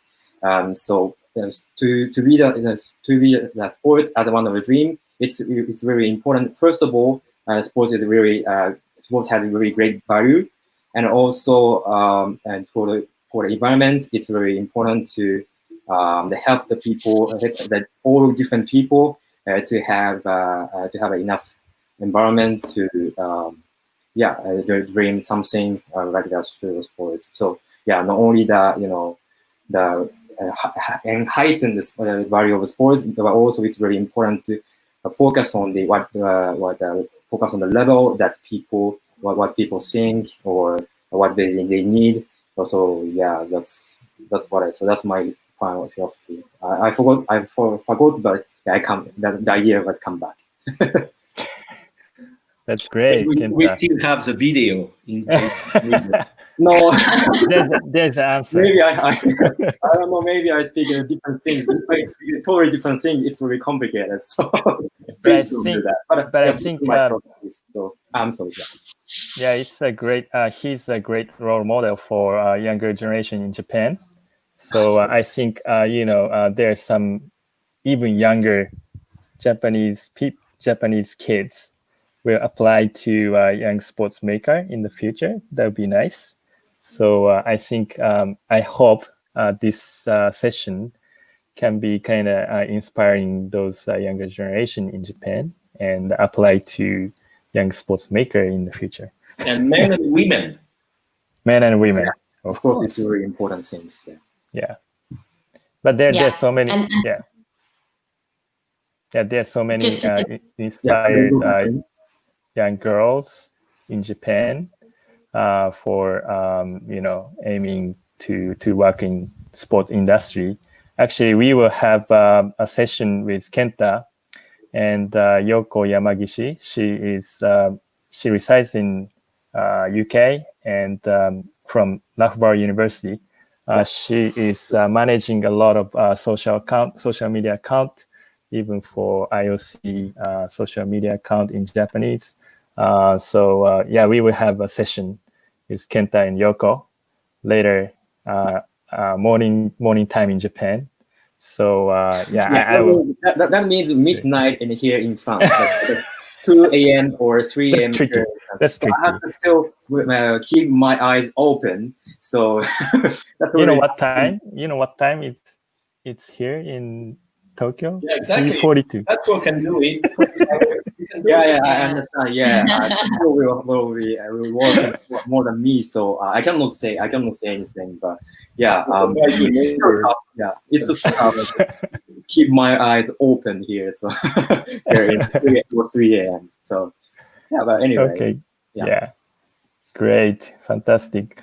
So I think we will move on to the next topic. That current situation is quite different from what we had in the last year, and the world is changing. So what do you think about the future of sport as a social, the vehicle for social causes, and in this kind of difficult situation? Maybe question to Arnold. Yeah. And I'm sure Catherine will add a lot to that question. But from the basics, when we created the event, we thought, and we still think the same. The future of sport, it's totally at the intersection of business and society. So business models are changing. Society is changing because consumption is changing. Requirements from consumers and people are changing. So after we said that, we identified some what we call shifts.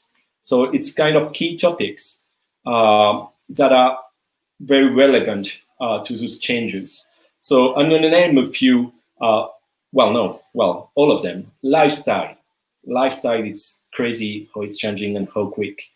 Climate, the need to make a positive impact on climate and use sport as a showcase of what we can do, but also do really something. Data is a new currency. Equality, gender equality. And, more than equality, the importance of diversity. And we've seen it, Black Lives Matter. Power, the power one of the examples, the power of the athletes. More than ever, we're going to be athletes first. Their role models, their voice is heard. So power, there's a power shift, we believe. And this year, because of what has happened with COVID, we've added a shift, which is health. And how sport can be part of a better health movement, a better positive impact, you know. So it's quite complex, but we see that tech can help a lot. You know, smart watches, they help you, how can I say, to measure your trainings. But tomorrow they're going to tell you if you're sick and what kind of sickness you're going to have.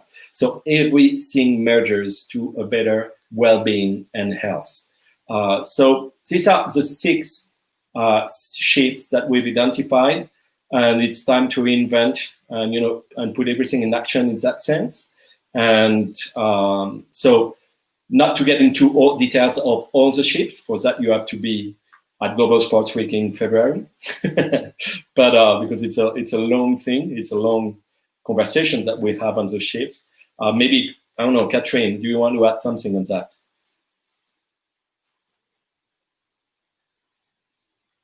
I don't know if Catherine, yeah. I think, you know, you summarised very much the sort of our editorial platform for Global Sports Week. The focus next year is going to be reinvention in action. Last year we talked a lot about making the future of sport, and we identified those kind of forces of change that Arnaud has just run through. Very early in this crisis was how actually many of the things we were talking about were being accelerated by the unique circumstances that we've all experienced this year. And so if we were approaching a tipping point in sport, I think we're pretty much at that tipping point. It's the moment where we can really make some fundamental change. So our focus next year will be on action, as well as, you know, we spent a lot of time, I think, over the last few weeks and months kind of speculating and dreaming and talking about big changes. But I think it's the moment to make it happen. And that's certainly how we're trying to position our event as a platform to trigger some significant change and action related to the future of sport. Health is a big one. We've been doing some engagement with our community over the past few weeks and months, and health definitely emerged as a very significant new dimension, I think, for the future. And I think we can expect to see much closer alignment between the sports movement and the kind of health agenda, really at every level. And I think there are some really interesting opportunities coming out of that for all the different parts of the sports ecosystem. So that's something, and the rollback again through this crisis, we've seen more and more how the power is shifting to the athletes and what that kind of means. You know, increasingly they're not just the value creators, but they're also the media as well. So I think we can expect to see some big changes in terms of the way athletes interact with the decision-making process within sport, and perhaps a different way of organising the financial structure of sport as well, that perhaps gives a bigger direct stake to the athletes. And I think that's important because we need to keep the athletes on side and use their leverage for the benefit of sport and the positive social impact that sport can have. Voila. Yeah. It's a long rambling answer for you. So it's 6 shifts, very much inspired from the SDGs from United Nations, because we all focus on making a positive impact on business and society, always together. If there's better, you know, it's all linked. And we have not mentioned tech and innovation because it's part of the process of, you know, reinvention in action. Tech is a tool, but obviously we're going to speak a lot about tech and how it does enhance and speed up solutions to improve each of the topics. because that's a reality. And we've seen the last 2-3 months a speed in developing and testing new solutions with no precedent. So there's a lot of learning from that. People were also very tolerant on testing things because there was a special solution. So lots of learnings, lots of tech helping driving these shifts and make a positive impact. Thank you very much. That answers a lot. Is that what? But yeah, it's answered a lot, and that's really a lot of insight in your answers. So thank you very much. But I think this is really important for both city of Paris and Tokyo for next 4 years to come. In the next 4 years, we have 2 Summer Olympic Games, and our connection between Paris and Tokyo is really important, I think. So today, actually yesterday, we had 1 year to go, not 1 year to go, 1 year until the postponed games segment. And as Kathleen said, we had one athlete, Rikako Ike. She diagnosed leukemia last year, year of 19. And all of a sudden she's a swimmer, but all of a sudden she couldn't train. And she fight against the disease, but she overcame the disease, and she came back in the water actually a couple months ago. So it's a great story, but still she has to be healing. But she made an appearance today at the Olympic Stadium. Wow. That was a great moment for Japanese people. Yeah. I'm sure you can watch on Olympic Channel or some other streaming services. So please watch that moment. That's really, as for me, I was a PR manager for Japan national swimming team, and I was working with her. So that was that was something. And the Tokyo 2020's message on 1 year until the games is +1, which is like, postponement is not the disappointment. It's a lot of disappointment actually, but still we have positively making change +1 and 1 step forward. So wow. This is something that we can prepare for next year, and it's really important for the Olympic movement in the future, I think. What you say is beautiful. I mean, that story is beautiful, and we must never forget that the most impacted are the athletes, and the athletes they give their life to make us dream. They give their life. I mean, if you're an Olympic athlete, in most cases, it's hard to make your living. And they give everything to do it. And it has been so much struggle in the last months when we spoke with all the international federations, on how can you support the athletes? How can you help them keep living their dream, becoming the best of what they can be, and make us dream? They make us dream. Without them, everything we talk about is meaningless. Meaningless, because that's the one who inspires us. Just like this swimmer, which is, all the best for her. We need the athletes, and the athletes need everyone's support, because in Japan, in France, and everywhere, because there's a heart of the passion of millions of people. Yeah, absolutely. And just this message of +1. I love that. I think that's perfect, and what a fantastic symbol. Your colleague swimmer represented today. What a great message. Yeah, she represents all the athletes who kind of lost the opportunity this year, but this is not losing the opportunity, but plus one. That's something different. We have something different meaning on the Tokyo 2020 games. So yeah, that's really important. Right. But honestly, I truly believe it's going to be fantastic. Absolutely. Because you guys have the heart. You have the heart of the Olympics. You feel the Olympics in Japan. You feel the values of the Olympism. And we don't care if there are many people or not. You're going to transmit it to the world. There's no doubt on that. So yeah. The rest, it's economic and figures. But we need that spirit. Yeah. But it is something that Olympic, Paralympic, or any other sport has a value to inspire people.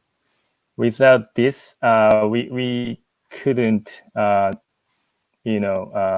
convey such kind of message from Tokyo or to Japanese people. But we were supposed to have the Olympic Games today. That means a lot, and that means a lot to Japanese, not only Japanese, to the world and all of the athletes. So I think everybody's eyes on the Tokyo right now. So it's really great opportunity for us to convey such kind of message to convey. So yeah. And as a communication. Authenticity. We come back to authenticity and the true values. Mm-hmm. Yeah, that's a power of sport, I believe. Power of sport. Yeah. So. And it's good that you do that today. I mean, you're brave. Yeah. Yeah, I have nothing to lose. You're not afraid of change. Huh? Yeah, and I love challenge, as you said. Challenge and change is really important. That's in my heart.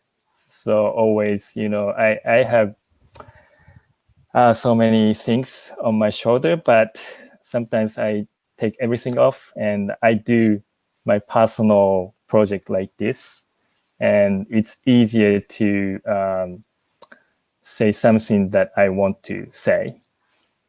As an organization, sometimes it's hard to say something I want to say. So these 24 hours, it's tactual. Not for 2020 in some ways. Yeah, but I wanted to have something symbolic on this day. I didn't want to just stay home and do nothing on July 24th. That's not me. So so I just want to convey my message through so many different people. So it's great. It's great to have you guys all on this event. And we're very honored that you invited us to share. Honestly, that's very nice of you. And we hope the people who listen, they might be part of that positive change. And we hope, because you inspire that, we try to contribute as well. I guess we all go in the same sense. Use the power of sport in a smart way to increase business and improve society. So thanks for sharing and letting us share as well. Thank you very much. So I think the next speakers are waiting, but I have Tak here. Hi, everybody. Good morning from Tokyo. It's morning. It's coffee time. It's coffee time. It's almost 4. So yeah, I have another session at 5. So I will take 1 hour rest and coming back. You deserve it, Ogura-san. You deserve it. Yay. Congrats and thanks again and good luck. Well done, guys. Thank you very much. Thank you so much. Thank you, guys. Thank you very much. Thank you Nice very meeting you. much. Hope to connect. ありがとうございました。ありがとうございました。Okay. お疲れ様です。 Bye. Just leave the studio, quickly leave the studio. Oh, Yeah, there's a button right on the bottom. Yeah. I'm going to bring up my next speaker as well. Niall, here we go. It's showtime. Bye-bye. You're on. Hey, Tack, how are you? I'm great. How are you? Long time no see. Right before we get started, let me just announce everything to these people watching. Hello, everyone on YouTube and Facebook. We are live from Tokyo and in Texas. Texas, Niall? Texas it is. All right. And yeah, Texas. So feel free to interact with us during the session using the chat function, both on Facebook and LinkedIn. I mean, Facebook and YouTube.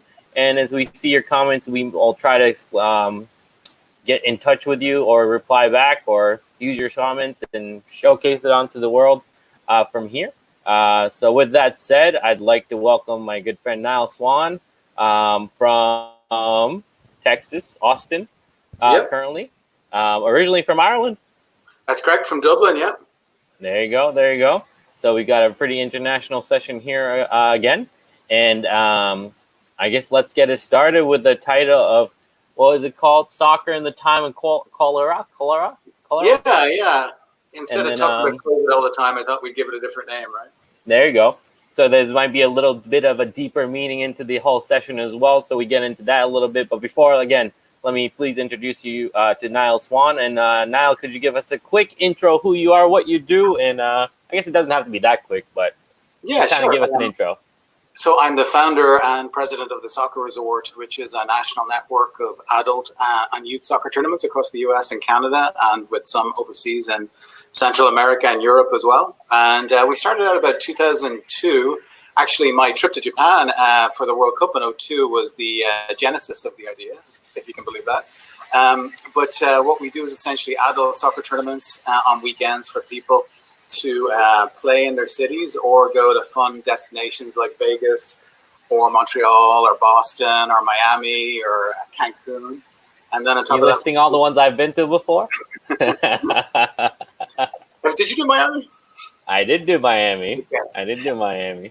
So we have all those, and then also we do beach soccer tournaments, and about like 8 or 9 different beaches around the country, and they're mostly youth tournaments, and it's kind of a fun treat for the kids, if you like, at the end of a long season or at the beginning of a season. And that, again, the brand of that is very fun, very natural, very unserious, and the idea is really just to get out there and have some free play. Okay. So yeah, we're doing it about 18 years now, so it's been a good old time. And I'm originally from Dublin, and I came over to the US in about 1994. And I lived in New York for about 20 odd years. That's when you and I met. And about 5 years ago, I moved down to Texas. So we still have our New Jersey office, and then we have an Austin office as well. So yeah. That's a lot, Niall. That's a lot. It is. 18 years will do that. All right. That's crazy. Yeah. Yeah, you just said that it might have started over at the trip you had in 2002. Is that what you just said? Yeah, so I went to the World Cup in Japan in 2002. So okay. I was an Irish soccer fan, still am an Irish soccer fan. And the tournaments that you get to qualify for are few and far between. So when we qualify, it's a bit like winning in itself, right? So we headed off. Sure. I had 2 childhood friends from Dublin actually came with me. They met me in New York, and then we flew New York to Tokyo. It was about 14 hours, and we stayed there for about a week. And we went to see Ireland against the Cameroon in Ibaraki. Yeah, you got it. And we went to see Ireland against Germany in Niigata. And that was pretty good as well. We call those wins that we drew, right? In both games, we were behind, but we got like a late equalizer. So it's kind of the euphoria. It feels like, you just won, right? So that was a pretty incredible experience. And then I came back. I think we played Saudi Arabia in the next game.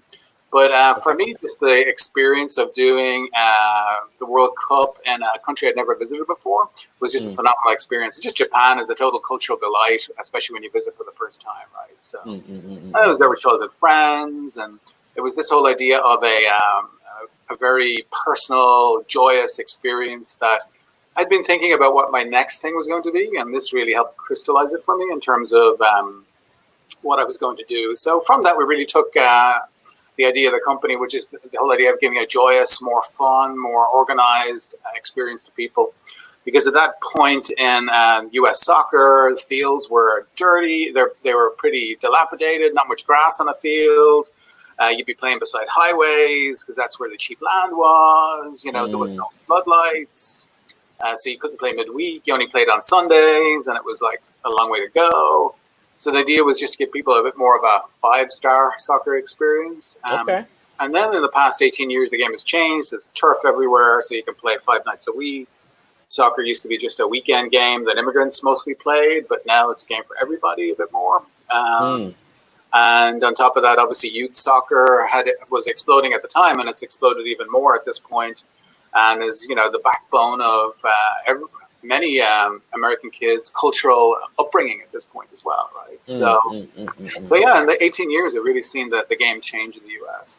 Yeah, I mean, it seems like, you know, from the injury standpoint of American football and stuff like that and different sports around there, it seems like soccer has taken like a huge step forward as far as like the movement goes and the following that goes around it. That might be a little bit of what media has done with the women's soccer team and stuff like that. And obviously they've created a lot of, momentum behind this whole movement with youth soccer as well for the kids in a very, very positive way. But it seems like soccer has taken a huge turn in the past 18 years, as you say, in the United States, which I think is really, really cool. And I think with that said, too, like, even then they take these injuries things for kids and things pretty seriously over there, right? With like maybe no heading until you're in high school and stuff like that as well. Till you're 10. 10, okay. 10 and over. Got it. So I think, you know, they've been trying to put those, I guess, restrictions, if you want to call it that, but injury prevention too, and development goals in the United States a little bit more. Yeah, so you also have to wrap yourself in cotton wool. Oh, no way. Seriously? No, I'm just kidding. And bubble wrap as well till you're 12. No. Hey, that bubble soccer thing looks really fun. I haven't tried it yet, but it's perfect for COVID when you think about it, right? Yeah, social distancing and run around and stuff like that. Although the plastic thing might be a little bit painful right there, but yeah, you know, you can get around that though, right? Yeah. How you guys gonna do a bubble wrap soccer thing? Maybe no plans at this point in time. Yeah. No. Okay. But if you do try, let me know because I'd like to try that too. For sure. Have bubble wrap will travel. There you go. All right. Well, with that said, like, can you dig a little bit deeper into what this whole situation with the title was with the soccer in time of cholera? Like, you know, I think, you know, that whole book that came out, I think in 1985 or something like that, had to do a little bit of a pandemic and the situation that's going on in that book, obviously, and kind of overlays what is happening to us around the globe right now with us. And obviously everyone talks about COVID. So you mentioned in the very beginning, you know, let's stay away from that a little bit as far as the title goes. But what is the current situation with both yourself, your company, and overall in the US with soccer and business and startups and the whole sports community? Yeah, you know, it's interesting because no one's ever been through anything like this before, right? So everybody's feeling their way through it. There's a lot of uncertainty, but it also breeds a lot of camaraderie, a lot of cooperation, and a lot of communities coming out of it as well, right? So in terms of, you know, how places are being affected, it really depends on where you are, right? So it's all flipped. A couple of months ago, Texas was opening. Florida was opening. Southern California were opening to a degree. And now it's flipped, and the states that were most impacted and stayed closed for longer are now probably the ones that are going to open first. So, for example, we may probably have a tournament on August 29th in New Jersey. And the New Jersey soccer community has already returned to play. There's tournaments happening with obviously a lot of protocols, a lot of social distancing, a lot of care. And that's also happening in other states. But, you know, you go to Massachusetts where you used to live, and that's one of the most careful states right now. So Massachusetts had a rule that put soccer in one of the higher risk categories, up there with football. And there's a feeling that that may have been an error. And I think there was like a 15,000 person petition that was formed, and some people may have lobbied the governor about that. And there may be some changes coming in that where people can get back to soccer more quickly, especially if the soccer is outdoors, I think. So there's not a lot of science about, there's a lot of science about indoor bad, outdoor good, right? So you think some sports, you're fine outdoors playing, like think baseball, think sports that don't have a lot of contact. But soccer, you could be breathing on someone for a few minutes if you're doing a good job marking them, and then you might not see them for a while. So there's no definite science based on that. So it gives the opportunity for a little workaround, but at the same time, we just don't know, right? So New Jersey will be interesting to see how that evolves to a degree. We were supposed to have an event in Texas at the end of June, and we had to reschedule because essentially there was a big spike in Houston. Houston became the national hotspot. Now, when we set that event back at the beginning of May, Texas was looking great, you know? So it just depends really on the state. And I think it's just human nature to overdo it when you've been denied something for a while and then you get it again. A lot of folks are heading back to bars, heading back to restaurants. You got to also already. Yeah, for sure. But you also got to realize a lot of people, you know, they work with people, you know, and they can socially distance, and that's a big part of it as well. So you've got that socioeconomic disparity to a degree for people who are more affluent and can stay home. It's maybe not as big of an issue as folks who really have to get out there and be interacting with people one-to-one. But the upshot is that at the end of June, we had a spike in Houston, and it was highly probable that if we ran an event that folks would hang out, do barbecues under tents, you know, you don't know what happens on the field to a degree. So we were just thinking it's probably best just to play it safe for now. Now, I think as COVID gets under control in certain states, there's an acceptable level probably of new cases that allows you to continue going. And the other thing that puts it back in the box is obviously contact tracing. And we pretty much would be a country that would not really be, you know, hugely in favor of that. So that kind of puts us at a little disadvantage. But yeah, we've seen tournaments go ahead. I saw one going on in Dallas last weekend, and they were requiring kids to wear face masks on the field during the game. Yeah, I think they got rid of it eventually, but they started with it. So yeah, everybody's trying to figure it out, trying to see what they can do. But in terms of the impact, it really just depends where you are. Now, there is I think it's called the Play Coalition. So there's a group of sports companies that are lobbying Congress right now. And I want to give a shout out to them because they are really trying hard to make sure that our leaders understand that youth organizations do need support, and they do need to be thought of in these various relief programs, if only because these form a very important societal purpose of providing sports, which is great for kids' mental health. And then on top of that, it's a lot of great votes in the suburbs, right, for politicians. So I think, you know, we really have to get the word out to our leaders that they need to pay a particular eye and pay a particular attention to supporting youth sports, because they're just small businesses like the rest of them. A lot of small businesses pay their referees as 1099 folks, so which is a particular, you know, structure. So they may not have got funding in the last round of PPP or government aid. So there needs to be some flexibility and some understanding on the government side of what, you know, sports organizations, what their challenges are, to make sure that on the other side that they're able to roar out of the gates and provide the services they were able to provide beforehand. So. Got it. Wow. But it's so interesting to see how I guess it makes sense around the world as well. But like within the whole entire country itself, there's just so many different levels of how people are acting towards the disease and how they're coming out of it. What do you think are some of the positive sides that have come out of the situation so far? I think, you know, on a cultural level, it's bred a lot of community among business owners, at least. I mean, you yourself are a community builder within the soccer resort team as well. Yeah. So I think that makes a lot of sense too. Yeah. Yeah. And, you know, you will talk with your fellow business owners and your fellow organizations a lot, and you will trade stories and help. There was one group I spoke to back in March, and I helped them provide some insight on how I handled a particular issue, because I'd had to deal with something similar before. And, you know, we hadn't really spoken about anything like that before. So there are bonds being formed, which is great. I think as a business, you know, for the first couple of months, a lot of companies took this opportunity to do the things they never got a time to do, you know. So database integration, if you had a texting and emailing and a registration system that weren't talking to each other, Well, now maybe you get to work in that integration program to make sure you're on one platform. You can speak to your customer with one voice as opposed to three voices, you know. You would have folks who would redevelop their websites to a degree. You would have folks who would reconsider their social media plans and their overall marketing plans. We passed that point at this point. I think everybody's ready to go back. But I think a lot of folks are primed and ready to go a little further when we come back. So yeah.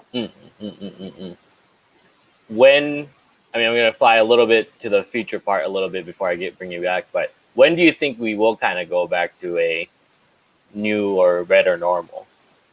You know, gut feeling. Conventional wisdom is what, a year at best or something like that. But I think if we do the things we can to get things under control, just the little things to do what you can, then we could get back sooner. And everybody's willing to take on a little bit of risk, right? Of course. You know, if the COVID numbers in my area are 20 new cases a day, yeah, no problem. You know, my kids can go play soccer, they can go practice.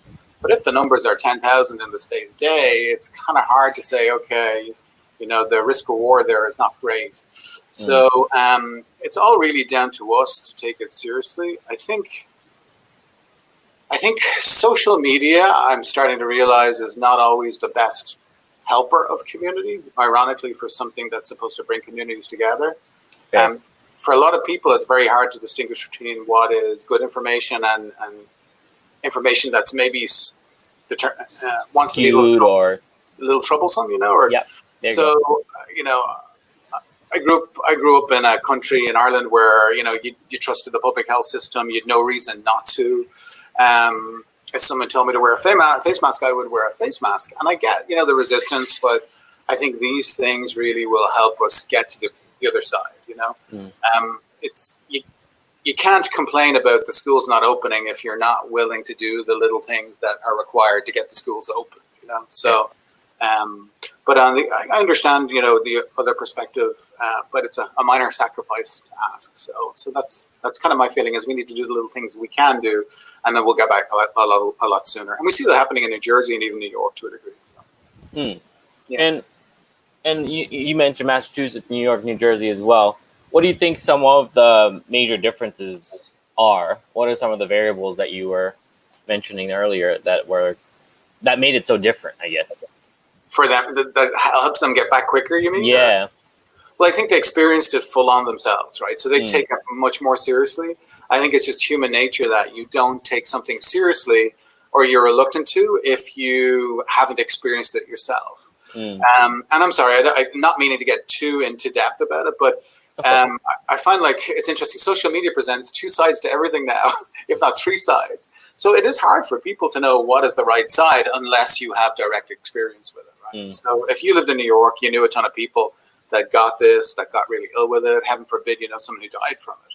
So I think that really helps keep people, you know, honest on the other side. But, you know, you're always going to have people that push the envelope, stretch the limits, don't take it seriously. And that's okay, as long as it's not the greater mass of the population.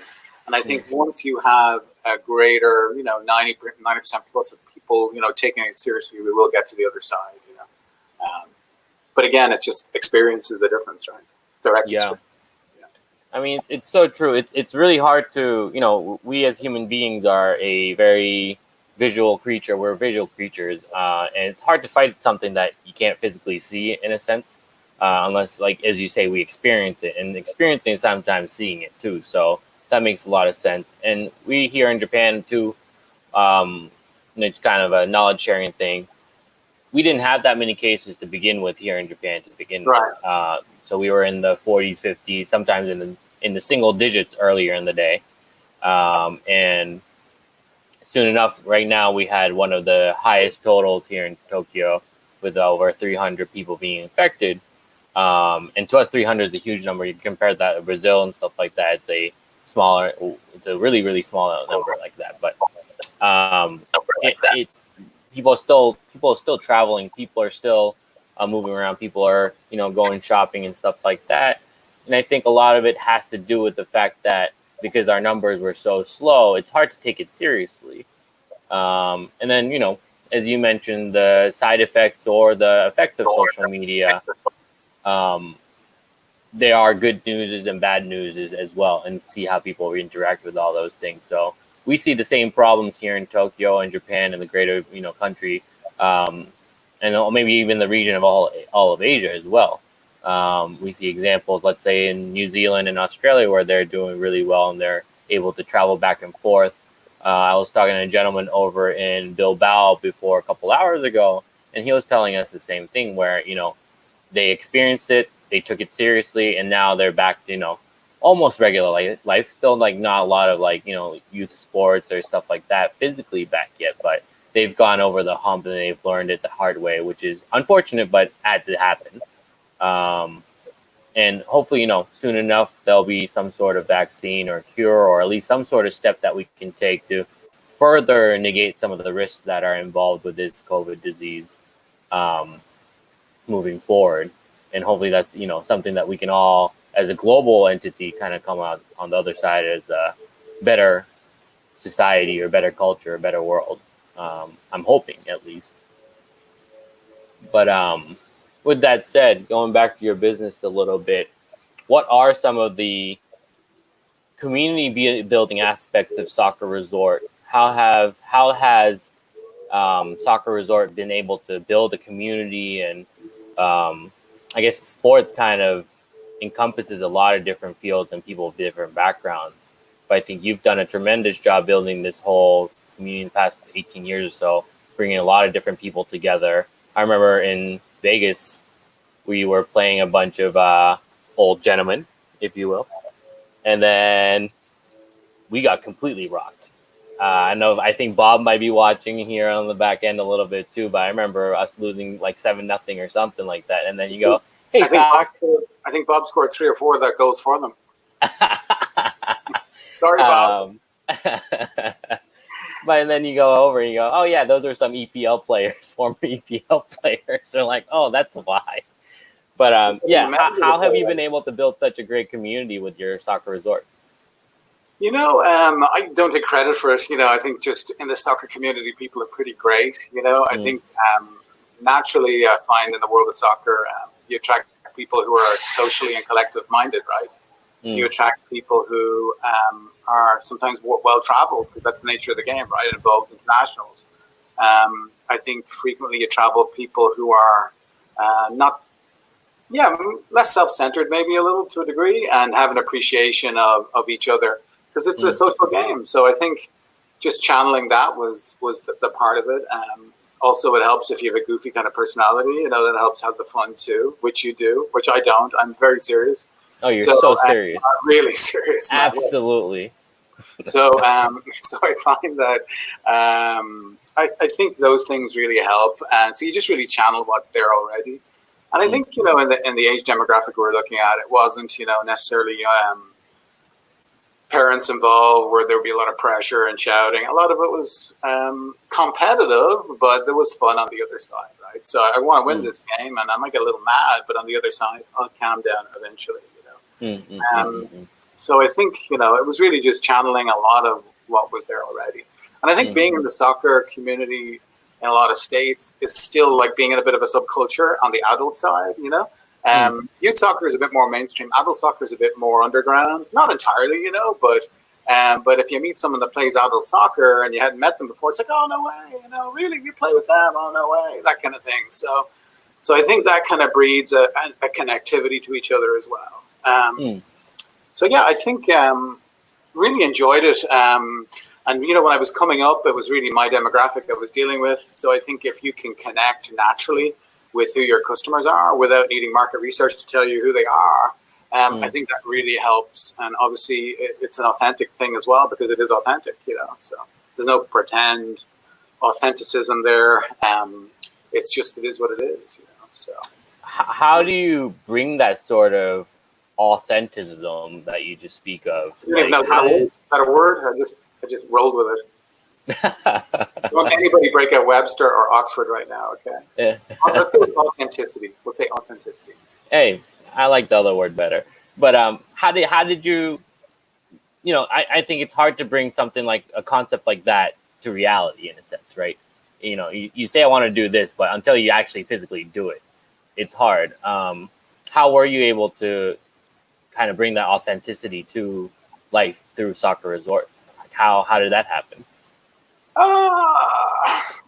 I guess a couple of ways, really, and I don't want to overstate things. I haven't really thought about it too much, but yeah, I enjoy doing a bit of faux journalism, right? So we used to do newsletters and stuff where we would, do reports pretending people were professionals, using that kind of language. Tak Urashara came off the bench in the 85th minute and rolled his ankle. He was vomiting on the sidelines within 5 minutes, and then the whistle blew. Yeah, but you can. That obviously isn't true because you are an upstanding member of the community. But thank you. I find that kind of faux professionalism is pretty fun as well to do. I think enjoying what you do is a big part of it. I always enjoyed it. I still do enjoy it. Yeah. And I think to a degree, like I said earlier, it's just being your own demographic, catering to a market that is you. It just gives you a natural in to understand intuitively what the market needs. And you still have to ask around and figure things out. And there's ideas and product improvements I turned away over the years that 5 years later ended doing because I thought I knew it all at the time. So you do have to temper your presumed knowledge of your market. But it definitely does help to have some inside scoop and to be your own market. So, got it. Yeah. I mean, that's I feel like the entrepreneur in you. I guess you're no longer a startup. You're 18 years in and stuff like that. But you keep on growing tournaments and stuff like that as well. What are some, from an entrepreneurial hat this time? What are some of the troubles, or what was some of the fun parts? I guess troubles first, and then fun parts after, of building such a company and a startup and now a bigger company, obviously. And any advice for soon-to-be entrepreneurs? I feel like this COVID situation is going to build a lot of entrepreneurs in a sense, people being laid off or people being freelancers, I think the whole job market is going to change. A lot of things are going to change, obviously. So people, I think one of the key themes that I've talked to in the past 11 hours or so, it seems like everyone wants to have fun. Everyone's like, the first thing you got to do is have fun, enjoy what you're doing, and stuff like that. It's a key theme that I've heard of the past 11 hours. So that's one thing. But from your standpoint, being an entrepreneur or an intrapreneur within an organization, what are some things that you have dealt with? Any stories in the past, any experience notes that you would like to share? Sure. I'm going to talk about things like it's cultural and entrepreneurial things I learned in the US. So I'm going to call them US-isms. They may be relevant to other cultures too, but that's just my experiences. I came across them in the US first. So forgive me if I appropriate inappropriately. But for me, coming to the States, a couple of things I learned, and these are cliched statements. I'll try to back them up with examples to make it seem less cliche. But I remember when I was running my first tournament, I couldn't get fields. I was getting no everywhere. Where was your first tournament, by the way? Miami 2003. Miami. I remember at one point, I was like, geez, is this going to happen? And that's when a part of me took over. It's like, yeah, damn right, it's going to happen. And you're going to keep calling people till it happens, So I think at some point it takes over that you're not a victim to events, that you're the creator of events, right? That you're the creator of your own destiny. And I feel like that's a very American thing for me anyway. I think also the harder you work, the luckier you get. I say that from times when I was both unlucky and lucky. But I think, I'm fortunate enough that I've had a couple of difficult situations, but I always got through them. And I think just good fortune frequently. And a lot of good karma coming back at just the right time, I remember plenty of times with customers being in situations where the customer was not right, but you rolled with it anyway, and that came back to you tenfold in other ways. I can remember being in situations where, like 2009, the financial crash, that was a tough time. But it was not incredibly difficult because people still wanted to play sports and soccer. So things didn't come to a standstill like they have right now, for example. Yeah. But I feel like that was harder in that I didn't see it coming, right? So I think if I was a little more tuned into macroeconomics, I probably would have seen it coming. I had a friend who worked in a hedge fund, and in August of 2009, he told me what he thought was coming down the pike, and I didn't really pay attention. So I think just paying attention more to people when they come to you with little anecdotes is a good thing, So I also think that hiring people is something you have to get good at, obviously. but you just have an emotional radar that you will eventually cultivate, and you listen. And everybody makes a bad hire. They know they're making that bad hire, but they just don't listen to themselves at that particular point in time. You know? And on that note, now, what is a good hire to you? Obviously, it might be different for some people. It might be a feel thing, like you just mentioned too. But what are some variables that you think might be determinant of that? Sure, I think you've got the usual suspects of someone being passionate and someone being hardworking and someone understanding. There's an intuitive understanding of marketing and soccer that you would look for in someone. In terms of personal qualities, I think one thing I've really found in the States is that people know what it's like when you run a small business. So that gives them a little more understanding of the challenges. So that makes them better people to work with, right? Whereas I feel like in Europe, which, I love, at the same time, if you run a small business, everybody assumes, oh yeah, this is going great for you and you're the boss. And, like in France, there's a pretty heavy, there's a couple of heavy hitting taxes for business owners. I don't really get that here as much because people understand there's your revenue and there's your income, because you could have someone working for you and their dad ran a small business or their brother ran a small business or they ran a small business themselves. And I feel like that cultural experience for them helps make it a much more successful collaboration for you. So, but, I always look for someone who has a good sense of humor as well and understands the sport, understands the game, is able to think on their feet. And a lot of the standard stuff that you would, look for yourself when you're hiring folks. And I guess for a startup and stuff like that, it's important to kind of be able to wear multiple hats and be able to be open thinking. Yeah.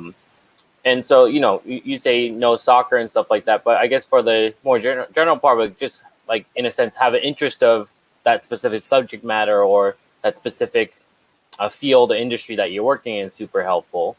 And what do you think about the people who say, I'll do anything versus I have this certain skill set? I've seen two different approaches here running in the innovation community too, wanting to help each other out. I think both are in a sense helpful, but there are some people who say, I'll do anything for this company. But then when you get there, the question becomes, can they really do everything or anything as well? So to me, like having specifics on what they can do, and I guess that's a resume, that's kind of a LinkedIn, that's kind of a referential reference, I guess, of different people that come by is helpful too. How do you think about, from a job searching perspective, for those people maybe approaching you, the best way to kind of talk to you about it would be? I mean, first of all, you have to obviously acknowledge that you're a Liverpool fan. That really helps. Liverpool fan, okay, noted, really noted. Helps. 30 years of hurt. If you use that in the first sentence, that will really help as well. Hey, you guys doing pretty well this year or last year, I guess. Both years. Yeah. Yeah. So amazing. I heard that the board of Manchester United gave Solskjaer the thumbs up today. Did you hear that? No, I did not. Yeah, they gave him the vote of confidence, so that's good. Okay. But also the board of Chelsea, Manchester City, Arsenal, Tottenham, and Liverpool gave him the thumbs up as well. So that's my Premier League joke for the day. So I think just one, just for now. So I think obviously having someone that understands the market. For as a small business owner, you want someone who can run with things and is can take their own direction, can take some initial direction, and can also run and keep it within a certain parameter of things. So being a good communicator, understanding that everything's in flow, that you have to be flexible. These are things that are pretty big. And as a small business owner, you always have to be very careful as well, because there's always way too much to get done. So you also have to be very realistic in what your expectations are of people who come on board. I think if you're looking to work for a small business, you have to do a vagueness check, right? If you're going to look for work with a small company, you have to really see, okay, how clear are they being on what I want? How specific are they being? Are they being vague? And what are the actual goals? Because vagueness is really the enemy when you go to work for a small business, because the amount of things that you could do are endless. So you want to have very specific asks in mind. You still have to be flexible, but you want to be careful that you're not opening yourself up to unachievable goals when you come on board. So. Good. Well, we went on a little bit of a tangent over for job applications and hiring and stuff like that. But bringing it back to soccer a little bit more, what is the landscape for, I guess, sports startups in general? If you have like some sort of idea in that realm, in sports business in general, I feel like the professional level, the NBA, MLB starting today. Yeah, MLS or MLB? Major League Baseball, I think, right? The 23rd or something. Yeah. And then next week, the NBA starts back up and stuff like that, too. So on professional level, things are coming back. As you said, some youth tournaments and stuff like that are starting to come out in Jersey and stuff like that. Can you get into a little bit more specifics of what's going on over there? Sure. We had a lacrosse tournament in Texas about 3 weeks ago. Lacrosse is probably seen as a little like soccer, a little bit of contact, but not a lot. You've also got a lot of stuff coming back in the Midwest, in places where COVID wasn't really a huge deal. You have a fair amount still happening in Texas, although we'll see over the next couple of weeks. I think some people are pulling back. But it is a great disruptor. You know, there will be a lot of change after this for sure. There will be a lot of cooperation for sure. There's a lot of money sitting on the sidelines right now, probably looking to pick up companies and opportunities after this starts to roll out, because it's not clear, you know, what the end is in sight at this point. Youth sports had already become kind of commercialized. There was a lot of funds and equity funds that were buying stuff. So there's a company in New York called Super Soccer Stars, which started out as kind of a fun thing for 0 to 6 kids to play soccer and learn how to do soccer. And they grew the ages and it became more and more successful. And they were bought out, I believe, by a financial firm. There's a company called UK Elite a couple of years ago, which was a big coaching company in the Northeast. They were bought out by a hedge fund. So you're seeing more and more professional capital and more PE coming in and buying. So my guess is there's still a fair amount of that on the sidelines. There's also talk of some of that overseas coming into the US and picking up a lot of businesses that might have been overvalued. So, yeah, there's that part of it will be pretty interesting to see. And that will obviously encourage a lot of startups because there'll be a lot of opportunity, a lot of disruption. So as before there was a market leader, maybe that market leader isn't around anymore, that kind of thing. And now there's an opportunity for someone. So yeah, it'll be pretty interesting to see.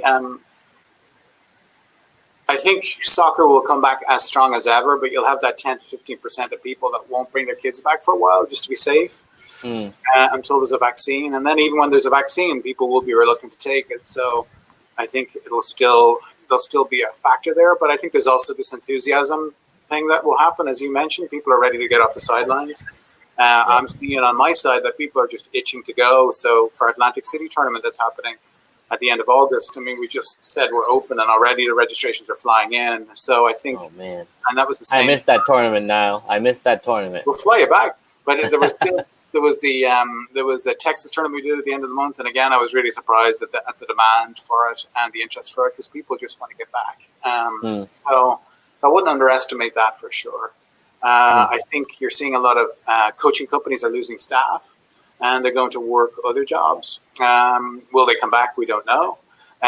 You're seeing a lot of tournament companies that are figuring other things to do. They're getting into esports, for example, exploring other opportunities. Some folks are looking to get into retail, for example, whereas because they have a customer database that's sports and soccer oriented, so maybe they can flip that and do retail, for example.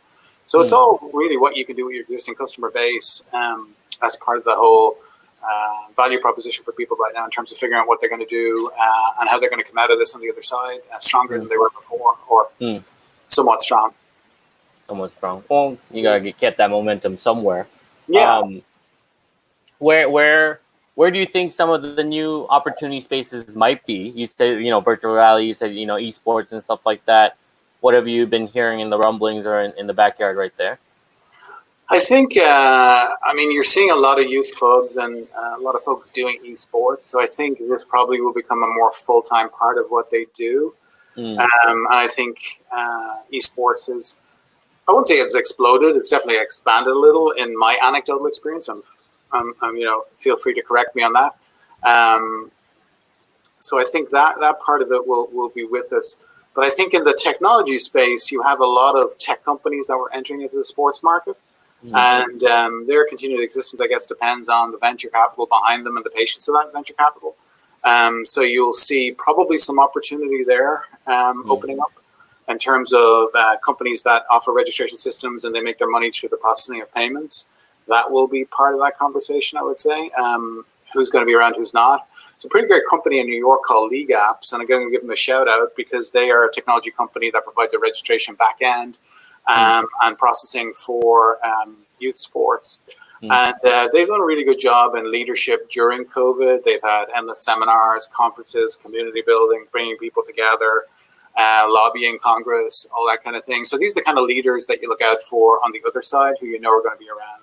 They're pretty substantially backed by capital, and they also are a bunch of really good guys, which always helps. So I think, you know, you'll see probably League Apps looking pretty strong at the end of this. And you'll see some of the smaller players either possibly falling away, but who knows? We'll see. So.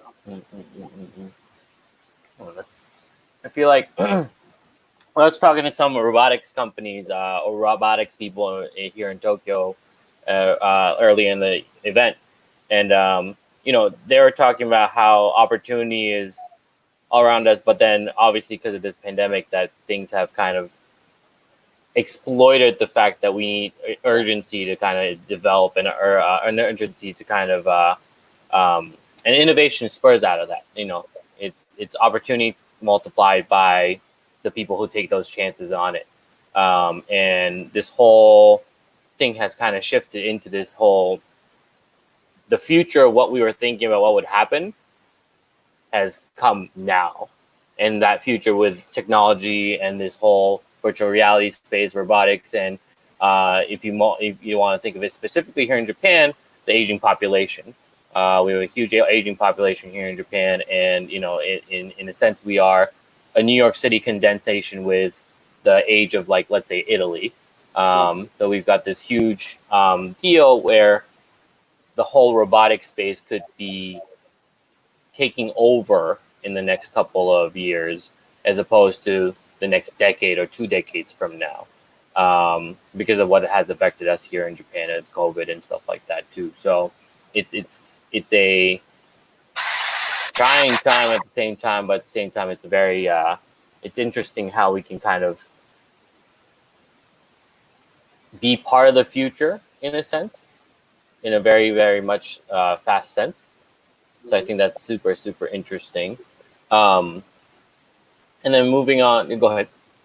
No, I mean, and then things like distance education, right? And what impact does that have on kids and being separated for long periods of time? And there's that for a greater interest in sports because people have stayed home for large periods of time. And a lot of online schooling stuff is oversubscribed at this point. You can't get into it because people are, you know, they're not sure the public school systems are going to be able to meet their needs. So they're looking to other things. So sorry, that was just something that came out as another area that's been disrupted and that there's a benefit for someone. You know?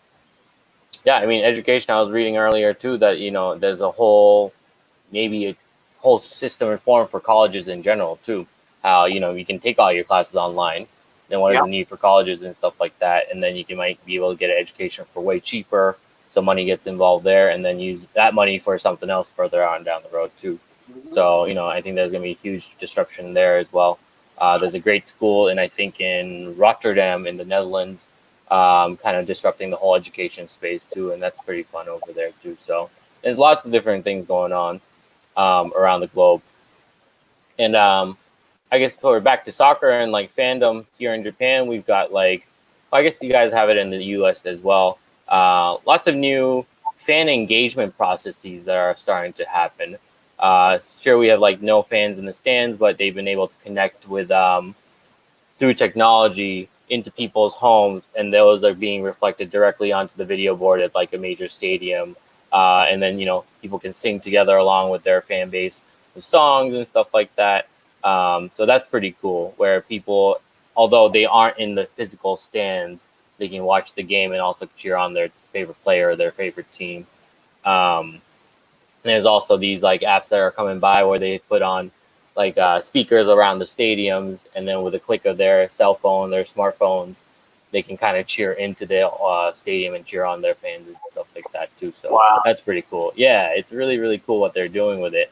And with that said, I think it's a zero start for everyone in a sense. You know, you've got the idea, you got the willpower, you got the want to do it, or you take that travel to Japan and you kind of figure out, oh, I want to give everyone a higher class soccer experience or a tournament experience. You can get that done.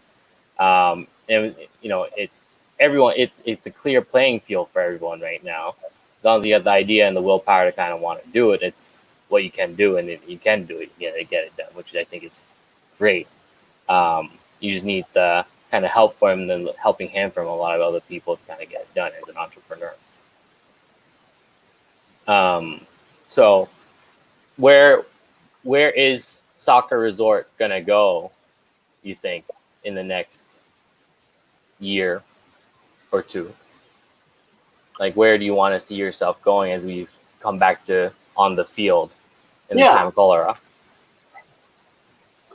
You know, I look forward to getting back to normal. And I think, you know, I see tournaments happening in a few places in the fall, which is great. But, you know, it's kind of been very helpful and clarifying, inspiring almost to a degree to just, you appreciate what you have a bit more, and you have a determination to make even more of it, you know, and moving forward. So I would say moving forward, we'll do more tournaments. I would like to do more overseas, would like to do Soccer Resort Tokyo. Hey, we're waiting for you. Anytime, man. Just let me know. Book the fields now after this interview, and let's do it. Hey, I'm down for it. Let's definitely talk, though. Okay, sounds good. July 23rd, 2021, right? Just as the Olympics starts, we'll do a tournament. I think it's a good time to do it. Okay.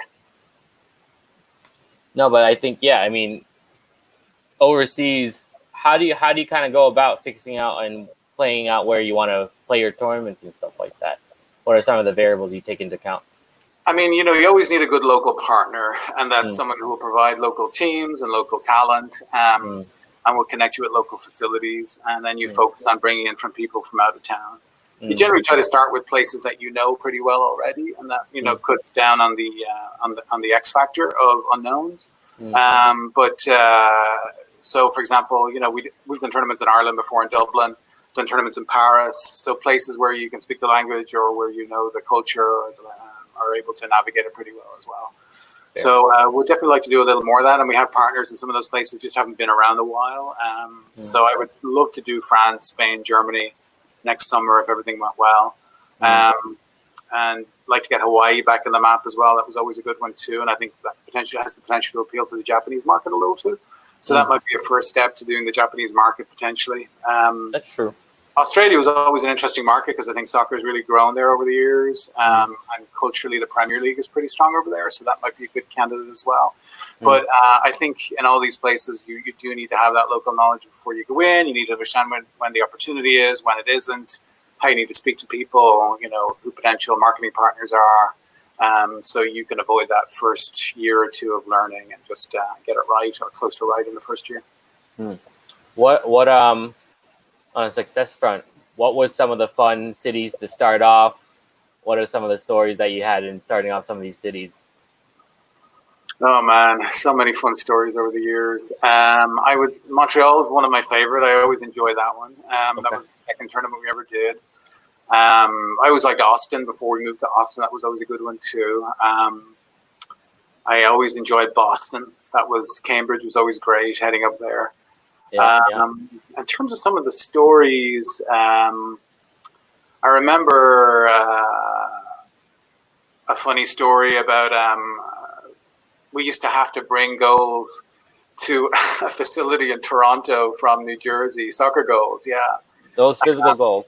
Physical goals, and they were a piping system of goals. So it was UPVC that you would pipe together, and there was around 36 parts. It was a long process, but they were the best for transportation. So we had someone drive them up, and they arrived at the US border. And it was our first time doing it. And the guy's like, where are you going with all this piping? What are you doing in like this unmarked van with all these like PVC pipes, you know? And he tried to explain to the guy that we were just doing a soccer tournament and, you know, this is what it was for. And it became this whole thing. And fortunately, I had a family member who was an attorney, and I just called him. He faxed a letter, and it was fine. He was through. but it was just one of those kind of funny experiences where you just didn't foresee certain things. So yeah, that was pretty funny. I think our motto is pretty much never a dull moment. After 18 years of tournaments, I'm definitely going to be writing a book, and that's something I'd like to do before next year. But I feel like you think you've seen it all, and then something else happens on top of that. There you go. So yeah, it's been quite an experience. I remember one time we had a guy who got his stuff stolen in Las Vegas, and his passport was stolen, everything. And he was with a men's team. And while he was in Vegas, there was a women's team from Canada as well. And he went back and he was stuck at the border, and he was trying to explain to the border patrol agent for Canada that, hey, I lost my passport in Vegas and I can't get in. Well, of course, the border patrol agent wouldn't believe him. Also, he was a Scottish guy, so he had this Scottish accent. And he's trying to get into Canada. So next thing, who was behind him in the line but this Canadian women's soccer team. So they popped to the front of the line, and there 10 women were like, he's telling the truth. We were there. We saw his thing got stolen. And the border guard goes, okay, you can go in. They just let him in? So, and he was obviously on the up and up. But a lot of funny stories like that over the years on the better side of human nature. So yeah. Okay. Yeah. Wow. How about some of the more, in a sense, not troubling times, but challenging times that you had to overcome? You said, perseverance kind of pushes you through, and making sure that you believe in your own story, and then you make your own luck sort of deal too. What are some of the tough parts of bringing up a company like such? I think starting any business is always a challenge, right? And those first year or two where you're just getting the word out about it and making sure you have enough cash flow to keep the dream going, that is really, really important. So, I would say in any other country it would have been a lot harder, but it was easier here because there's a culture of helping here. People appreciate entrepreneurs, they grease it, they make it easier for you. They rarely make it harder. And I have to really give a shout out to US business culture because, in other countries, I don't know if people would be as helpful or would be as encouraging. But again, because they were a business owner themselves and they know the people that were, they're empathetic to the challenges you face and making it happen. So really is a wonderful country to be a business owner. But I think, just getting the word out was always an interesting thing. And that changes like every 2 or 3 years. So when we first started out, we did things a particular way. We get information out to people about tournaments through the existing soccer ecosystem. A few years later, that doesn't necessarily work as well. And sometimes you're slow to recognize that. So one of the challenges to make sure you keep yourself honest by having systems in place that, show that change and how people heard about you. And then you do social media for a while, and some certain ways you do social media, maybe you do an online video or something, and then suddenly that doesn't work anymore, right? Because people become a little numb to it. It's great for the first 6 months or so. Maybe there was a time when you would just have to email an invite to someone and they would come. But now, that's not going to happen, right? So I think one of the challenges is just finding new and fresh ways to do marketing and promotion, and to do that in a way that doesn't over promote your brand, but really just highlights the attractiveness of your brand more than anything else. So I think also staffing is always, interesting, hiring the right people. I think, just over the years, you get a little better at it. And I feel like, we generally are surrounded by some really good folks that we have working with us. The X factor for me with events is just having that person who's caring, that TLC factor. So someone who cares an event goes well. They see a problem happening, they act on it, they do something about it. They don't just shrug their shoulders and go, oh, well, that customer was disappointed, So I really appreciate folks like that. So I think, getting to the place of being emotionally intelligent enough to make yourself to make the right hire is, was something that was a challenge as well. And I find that when you have a business for 18 years, you have to also keep it fresh. It's a challenge to also always keep things fresh. Things will not keep going in a straight line for you. You have to keep innovating.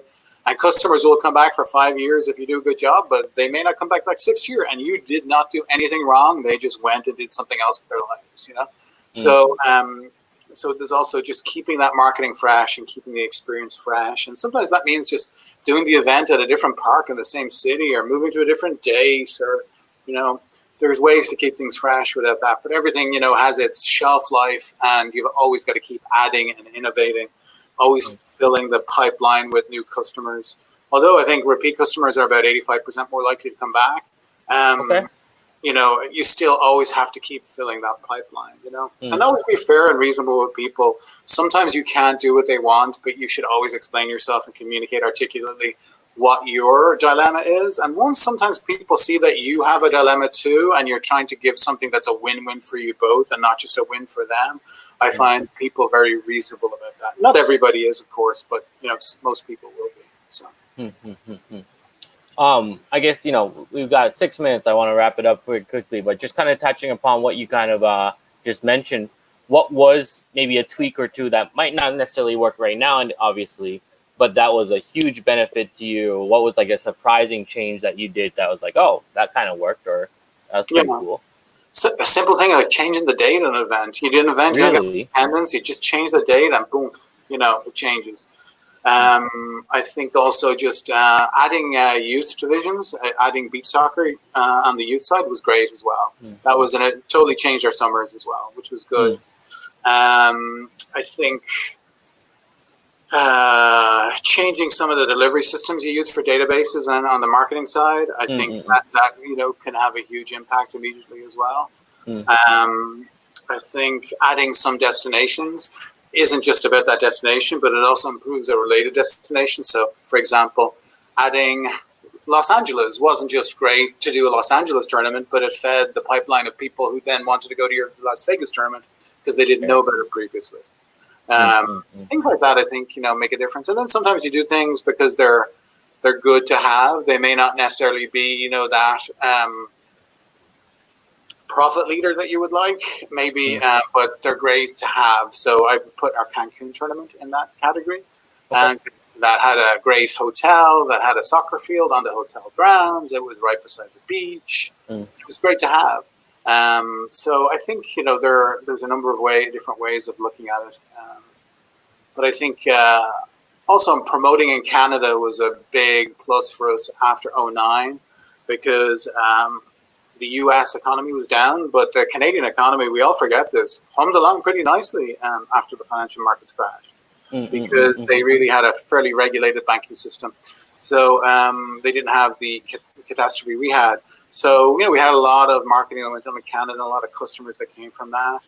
And we partnered with a company at the time that was called Setanta Sports. I'm sure you may remember, but they had the rights to the Premier League in the US at that time and in Canada. And we connected with them, and that really helped them by us promoting their lineup at the grassroots. It was a perfect marriage, and then they promote us in mass media. So those would be some kind of things like having a mass media partnership would be pretty good.